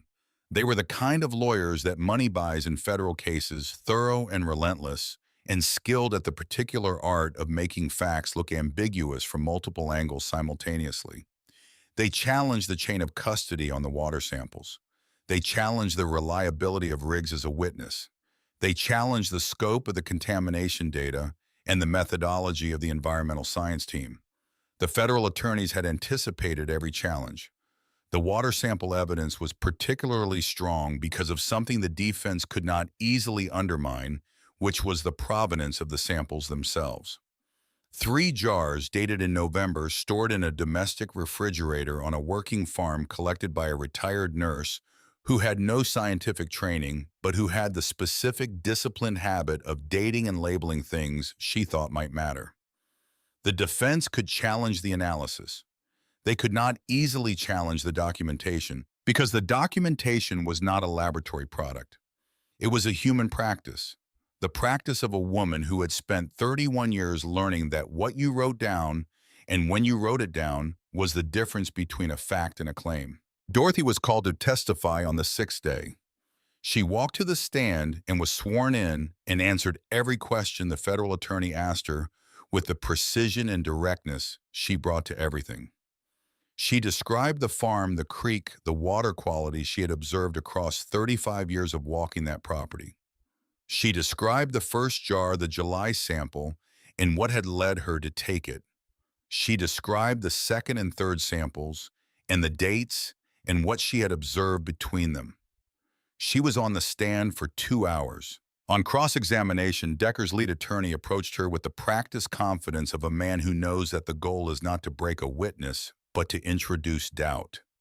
He asked her about her scientific credentials. She said she had none. She was a retired nurse. He asked whether she had any training in environmental sampling methodology. She said no. He asked whether she understood that her sampling procedure did not conform to any established evidentiary protocol for environmental testing. She said she understood that perfectly well. She had not taken the samples as evidence. She had taken them because something seemed off, and she had learned over 31 years that when something seemed off, you wrote it down. He asked whether she could be certain the samples had not been contaminated during storage. She said the jars had been sealed glass canning jars, clean, stored in a refrigerator that no one else had access to in a house on a private farm. She said if he was proposing that someone had introduced contamination to jars in her refrigerator over a period of 3 months, she would be interested to hear the mechanism.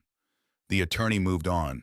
He asked about her motivation for documenting Decker's land acquisition activity. She said her motivation was that something seemed wrong and she was in the habit of keeping records. He asked whether she had any personal or financial interest in opposing the acquisition. She said she had a strong personal interest in not losing her farm. He asked whether that interest might have colored her interpretation of events.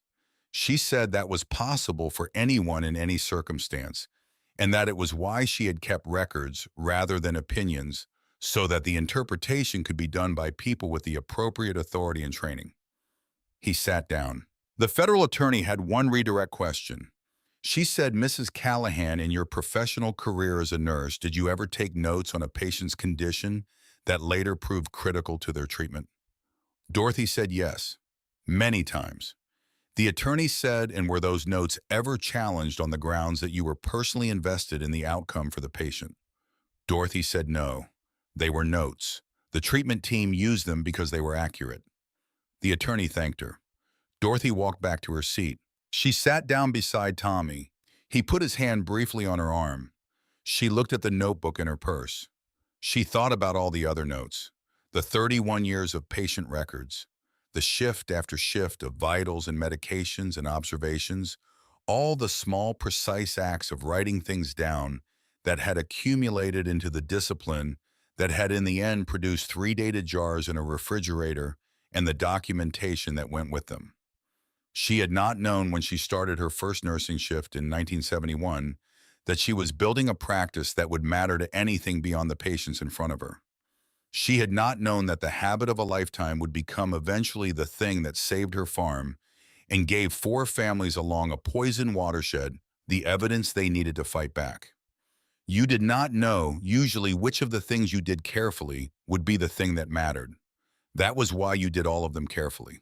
On the 11th day, the jury deliberated for 4 hours and returned a verdict of guilty on all counts.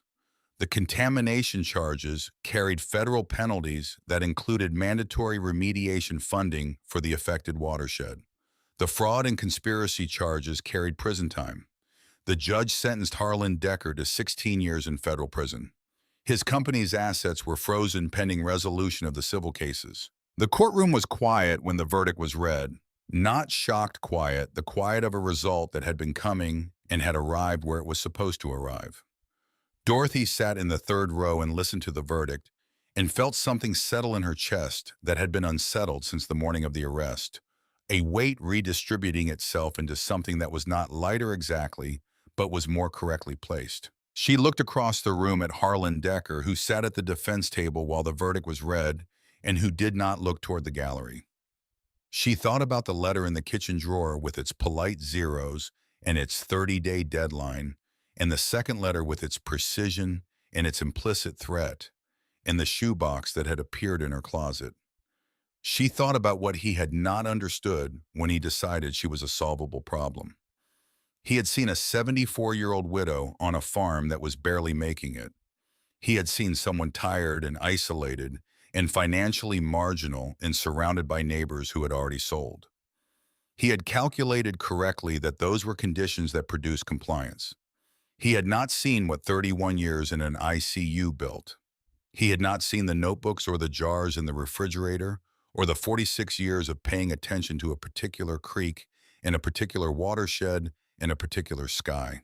He had not seen the 43 motorcycles that would come down a gravel road because the right person asked. He had looked at Dorothy Callahan and seen an obstacle. He had not looked carefully enough to see what she was made of. That she thought was his mistake, not the letters or the shoebox or the corrupted deputies. Those were his crimes. But the mistake that made them inevitable was looking at someone carefully enough to see their vulnerability and not carefully enough to see their strength. She had made the same mistake herself once with Vance Briggs. She had seen the leather and the road name and the history that the county attributed to the Iron Cross, and she had filed it in the category of known things and not looked further. She was glad she had looked further. The courtroom began to clear around her. Tommy was talking to Sandra Holden. The federal attorneys were gathering their materials. Dorothy sat for a moment longer. Then she picked up her purse, tucked her notebook inside it, put on her coat, and stood up. She walked out of the courtroom and into the September morning. Tommy caught up with her, and they walked to the parking structure together, and he drove and she sat in the passenger seat and looked at the Kentucky countryside going past the hills beginning to turn with the first edges of fall color amber and gold coming into the green, the same colors that came to the ridge above her farm every year. She thought about being home. She thought about the porch in the evening and the hawk on the fence post and the creek running clean in the hollow. She was going home. The fall came in the way fall always came to Harlan County. Not suddenly, but by degrees, the hills going from green to gold to the deep red-brown that was the color of the place at rest, the mornings getting sharp and clear, the creek taking on the cold snap that meant it was running well. Dorothy walked the creek line on the first Saturday of October, the same way she walked it every year, checking the banks and the water clarity and the small signs that told her how the property had come through the summer. She walked the whole length of the south boundary from the old willow at the east corner to the split bark elm at the west, and the water ran clear and cold over the limestone shelf near the middle, and the banks were intact and the smell of it was clean. She stopped at the split bark elm and put her hand in the current. The cold of it went straight to her bones the way it had every October for 46 years.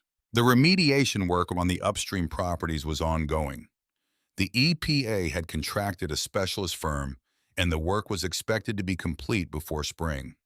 The Henderson and Palmer families had received interim payments from the Civil Settlement Fund that Decker's frozen assets were funding. They were not whole and would not be whole for some time, if ever, in the way that matters most, which is the way of standing on the land your family has stood on and knowing it is yours. But they were not alone, and they had resources, and the path forward was visible. Dorothy knew this because she kept track of it. She called Sandra Holden every 2 weeks for an update, and she wrote the updates in the notebook, and she felt each time the specific satisfaction of a problem that is being addressed by the right people with the right tools. Tommy had moved into the second bedroom in September with the new curtain rod and a box of books, and the particular sheepish gratitude of a grown man who has been welcomed home without being made to ask for it twice. He was 3 weeks into the new job in Harlan and liked it and was good at it, and came home most evenings for supper, which meant the kitchen was occupied the way kitchens are supposed to be occupied, with two people moving around each other in the comfortable inefficiency of people who know each other's patterns. Dorothy found that she had missed this without knowing she had missed it. On Thursday evenings, Vance came for supper.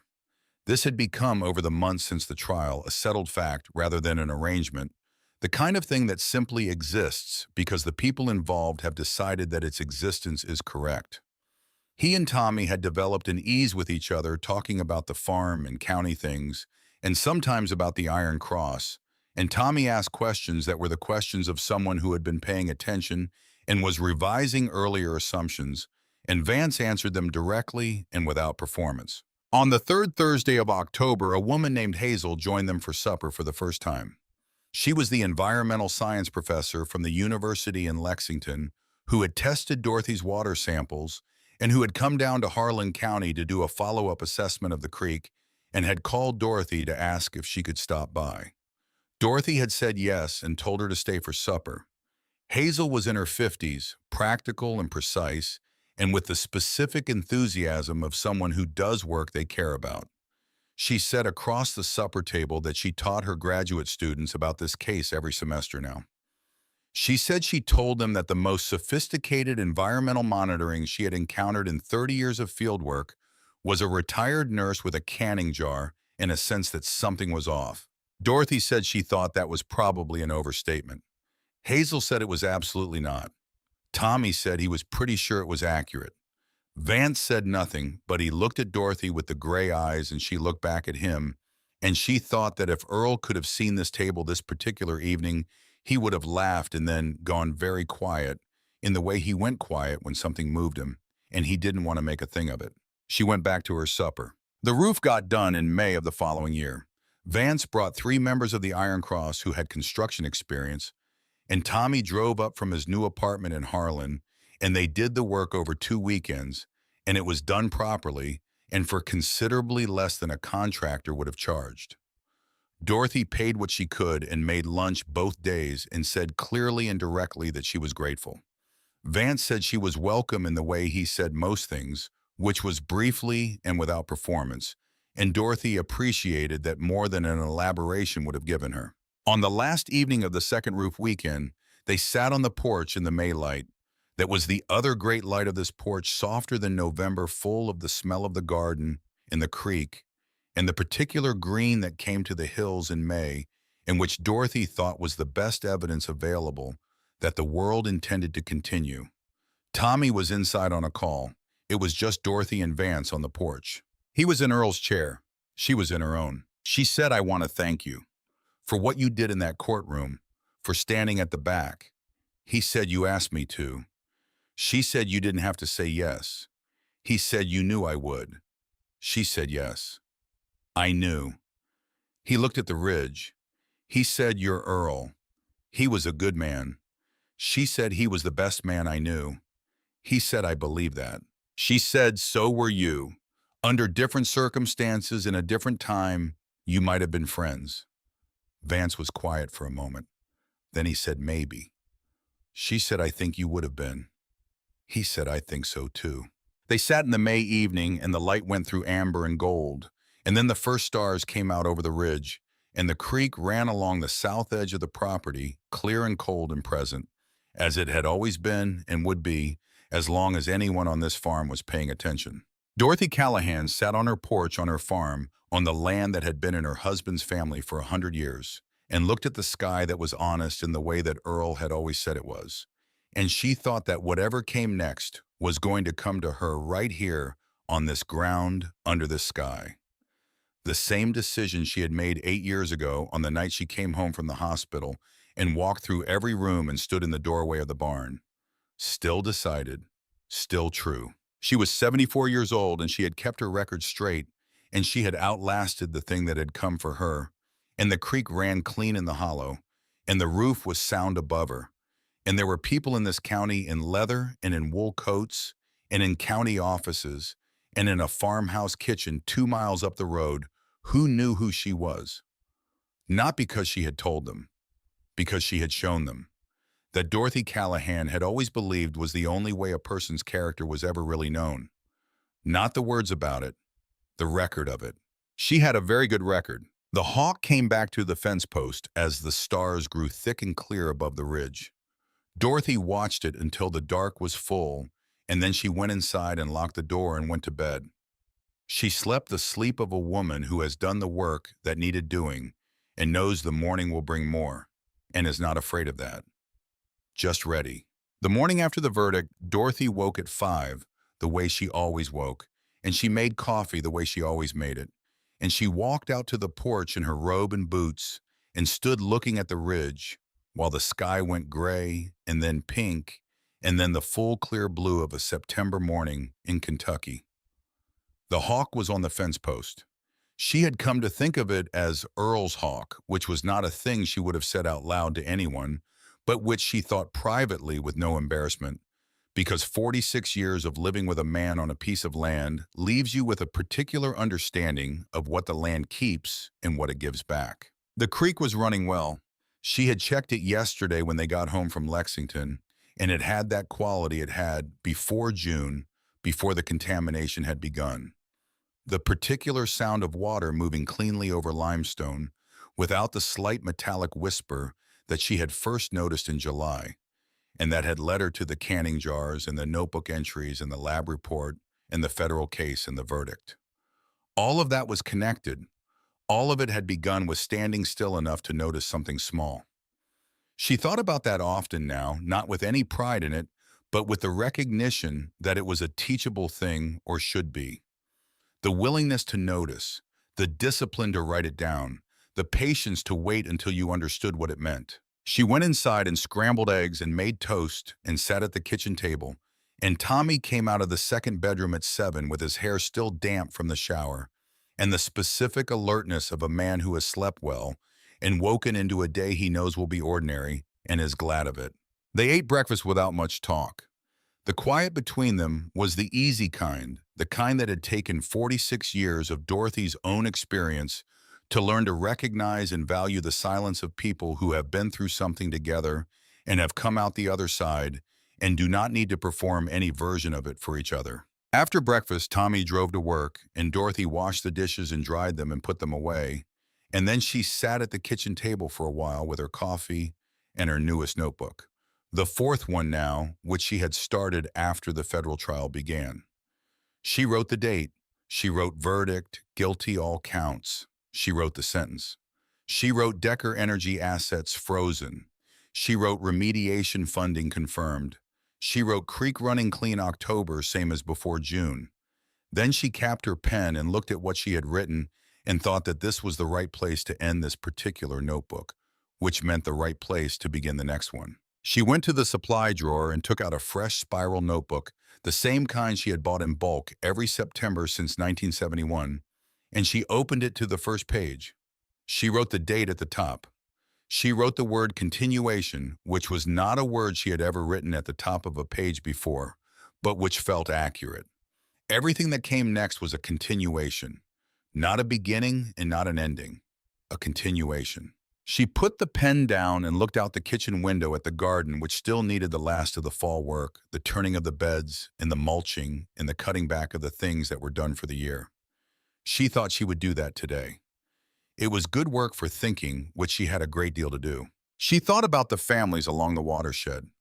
The Hendersons had called her the week before the trial to thank her for the documentation she had provided, which had formed part of the evidence basis for their civil case. The woman, Ruth Henderson, had been on the phone for 20 minutes, and Dorothy had listened the way she had listened to patients and their families for 31 years, which was fully and without hurrying toward resolution. Ruth had said things that people say when they have been through a hard thing, about feeling invisible, about the specific humiliation of being pressured out of a place your family had been for generations, about the way that nobody official had believed them when they said something was wrong. Dorothy had heard all of this carefully and had said at the end that she believed them, that the records showed what had happened, that the records would continue to show it as long as anyone looked. Ruth had said, "How do you keep going when people make you feel like you're nothing?" Dorothy had thought about this. She had said, "I was a nurse for 31 years. Every patient who came into my ICU was scared and in pain and at the worst point of their life. Some of them felt like nothing too. I found that the best thing you could do for a person who felt like nothing was to treat them like someone, not to argue with the feeling, just to do the opposite of it consistently until the weight of the evidence changed the calculation. Ruth had been quiet for a moment. Then she had said, "That's good advice." Dorothy had said, "It works on yourself too." She thought about that conversation now in the kitchen in September, with the creek running clean outside, and the verdict written in her notebook, in the second bedroom freshly painted and occupied. She had applied the same logic to herself, she supposed, without ever articulating it that way. She had not spent these past months arguing with the county's assumptions about who she was or what she deserved. She had just done the opposite of those assumptions consistently until the weight of the evidence changed the calculation. It had worked. The phone rang mid-morning. It was Sandra Holden calling with a follow-up on the civil proceedings, a specific question about the dates on two of the creek samples that the opposing counsel had raised. Dorothy went to her notebook, found the relevant entries in under 30 seconds, and read the dates and her observations aloud, while Sandra wrote them down on her end. When they were done, Sandra said, "You know I'm going to keep calling you about records for the next 2 years at least." Dorothy said, "You have my number." Sandra laughed. "She said I want to tell you something before I let you go." Dorothy said, "All right." Sandra said, "I have been practicing law in Harlan County for 18 years. I have worked with a lot of clients in situations like yours. Cases where somebody powerful decided that somebody without power was a problem that could be managed. And I want you to know that what you did, the way you documented, the way you held together, the way you showed up in that courtroom was the best version of what a client can do for their own case that I have seen in 18 years. Dorothy said, "I just kept my records." Sandra said, "Yes, that's exactly what I mean." After she hung up, Dorothy sat with the phone in her hand for a moment and thought about that, and then she put the phone down and went to get her garden gloves. She worked in the garden through the afternoon, turning the beds in the back half acre, cutting back the spent plants, working the compost into the soil, with the methodical efficiency of someone who has done this particular work for decades and knows exactly how it ought to go. The work was quiet and physical and good, the kind that empties your head just enough that the things filling it can settle into their right places. She thought about Vance Briggs. She thought about Thursday's supper. She thought about the photograph in the inside pocket of his jacket, Earl's photograph from 1997, which was there now the same way it had been in Earl's jacket carried close.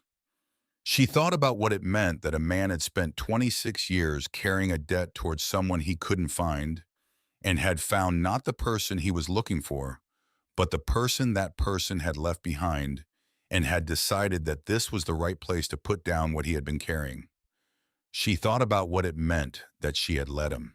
She was not given to elaborate internal narratives about her own emotional life. She had been a night shift nurse for 31 years, and she had been Earl's wife for 38, and she had been a widow for 8, and she was at 74, someone who had learned to take the shape of things as they came rather than forcing them into the shape she expected. She had not expected Vance Briggs. She had not expected the Iron Cross. She had not expected any of this, including the way that all of it had wound back to a collapsed mine in 1998, and a man who went in twice and carried someone out and never said a word about it. The world made these connections. Not tidily, not quickly, not in ways that looked like justice, until you had the distance to see the whole picture. But it made them. She believed that. She straightened up from the last bed and looked at the work she had done. The turned soil dark and ready and smelling of the good mineral richness that the garden had been building for 46 years. And she felt the particular satisfaction of a task completed correctly, a thing done that would pay forward into next spring without her needing to do anything more about it now. The hawk was on the fence post again. She had seen it out there 3 times today. She pulled off her gloves and walked to the post and stood beside it. The way she stood beside it every evening, her hand on the weathered wood that Earl had set for the last time 2 weeks before he died, and which still stood perfectly straight because he had known how to do things that lasted. She did not say anything out loud. She had stopped doing that a while ago, or rather, she had shifted from talking to listening, which was a distinction she could not fully explain, but which felt accurate. The post was there, and the hawk was there, and the creek was running clean in the hollow, and the sky was the particular blue of a September evening in Harlan County, the blue that came after the heat of summer and before the gray of winter, clear and cool and honest, in the way that Earl had always said the sky was. She stood there for a while. Then she went inside, washed her hands, and started supper. The Thursday supper that week was a quieter one than usual. Tommy had driven to Lexington for a day meeting and gotten back late, and he was tired in the pleasant way of a man who has done useful work and knows it. Vance arrived at 6:30 as he always did with a six-pack of cola because Dorothy did not keep beer in the house, and he had never once said anything about it, which was the kind of small consideration she had noticed early and continued to notice. They ate soup and cornbread at the kitchen table and talked about ordinary things. The progress on the remediation work upstream. The farm on the east end of the county that was being converted to a community garden by three families who had decided after everything to make something together from what remained. Tommy had heard about it from a colleague at work and mentioned it with the particular hopefulness of a man who is starting to believe in the place he has come back to. Vance said he knew one of the families involved and that it was a solid plan and that the Iron Cross had offered a weekend of labor to help with the fencing, which the families had accepted. Dorothy listened to this and thought about what it meant for a community to repair itself. Not all at once and not with any single dramatic gesture, but in the accumulation of smaller ones, fences built, and gardens planted and soup eaten at kitchen tables by people who had decided that the shape of the county could be different from the shape that fear and money had tried to make it. After supper, Tommy excused himself and went to his room, and Dorothy and Vance did the dishes together the way they had started doing them without anyone deciding that this would be the arrangement. It had simply become the arrangement, the same way most of the good things in Dorothy's life had become what they were, through practice and repetition and the gradual confirmation that they were worth continuing. He washed and she dried, which was the reverse of the way she and Earl had done it. Earl washing and Dorothy drying, and she had noticed this difference early and had found somewhat to her own surprise that it was not a thing that pained her. It was simply different, the same way Vance was simply different from Earl, which was a fact that she had stopped needing to qualify. They finished the dishes and stood at the counter for a moment, and Vance said, "I have something for you." He reached into his jacket pocket, not the inside pocket where the photograph lived, but the outer one, and he took out a small folded piece of paper and set it on the counter between them. She looked at it without picking it up. She said, "What is that?" He said, "It's from Cody's sister." His voice was matter-of-fact, which was how he spoke when something was not matter-of-fact at all, but which he handled that way because he had learned that this was cleaner. He said Cody was the man who died in the Section 4 collapse. His sister lives in Bell County. She found out through someone who knew someone that I had located Earl's family. She wanted to pass on something she had been carrying for a long time. Dorothy picked up this folded paper. She opened it. The handwriting was neat and small, the handwriting of an older woman. The note said that her brother Cody had spoken of the miner who worked beside him in the weeks before the accident. He had said this man was the most reliable person he had ever worked with, the kind of man who showed up every day and did his work without complaint and would give you the last of his water if you needed it. Cody had not known his name either. He had just called him the reliable man. She had always wanted the reliable man's family to know that. Dorothy folded the note carefully. She held it for a moment. Then she said, "I would like her address. I want to write to her." Vance said, "I thought you would." He had it written on a separate slip of paper which he took from the same pocket and set beside the note. She picked up both slips and held them together. She thought about Cody, whom she had never known and whose name she had only learned a few weeks ago, and who had died at 24 in Section 4 of the Harlan shaft on a September morning in 1998, while Earl was somewhere in that same darkness trying to get people out. She thought about the particular way that grief connected people across time, the threads it made between strangers who would never meet, but who were nonetheless bound by the same loss. She said, "Thank you, Vance." He said, "You're welcome." He left at 9 o'clock as he always did. She walked him to the door as she always did. He said goodnight and she said goodnight, and she stood on the porch for a moment after the motorcycle started and watched the red tail light move down the gravel road and turn onto Route 11 and disappear. The night was clear and cold, October deepening into itself, and the stars were out in the way they came out over the hollow, thick and unhurried and permanent. She went inside. She sat at the kitchen table with the two slips of paper in her hands and the new notebook open in front of her, the one that said continuation at the top of the first page. She thought about continuations, about what it meant to keep going. Not in the dramatic sense, not in the sense of survival against odds, which was a story other people might tell about what had happened here, but in the ordinary sense, the daily sense. The creek running clean, the garden put to bed for the winter, the roof sound above her, the supper dishes done, the notebook open, the pen in her hand. She opened to a new page. She wrote the date. She wrote Cody's sister's name is Iris. She wrote the address Vance had given her. She wrote, write her a letter this week. Tell her about Earl. She would want to know about Earl. She capped the pen. She sat for a moment in the kitchen that smelled like soup and cornbread, and the particular pine and coffee smell of a house that has been lived in long enough to have its own character. She sat in the chair where she had sat for 46 years at the table where she had eaten 10,000 meals with Earl and with Tommy, and now on Thursdays with Vance. And she felt the weight of the place around her, its 100 years of history, its stubborn persistence, its willingness to keep being itself through everything that had come at it. She had kept being herself too, through the letters and the arrest and the handcuffs on a gravel road and the notebooks and the federal attorneys in the courtroom and the verdict. She had kept being exactly what she was, which was a 74-year-old retired nurse from Harlan County, Kentucky, who kept her record straight and did not look away from difficult things and had learned over a long and serious life that most problems yielded eventually to patience and documentation and the refusal to pretend that something wrong was right just because someone powerful wanted you to pretend it. She closed the notebook. She stood up from the table. She turned off the kitchen light and walked through the house, checking the locks, which she did every night. And then she stood for a moment in the doorway of the second bedroom and looked in at Tommy sleeping. And she felt the particular gratitude that had no name, the one that arrives when you look at someone you love, who has chosen to be present. She went to bed. She lay on her side in the dark and listened to the farm around her, and the creek running in the hollow, and the distant sound of the county road empty and quiet and belonging to everyone. The hawk would be somewhere in the dark trees above the garden.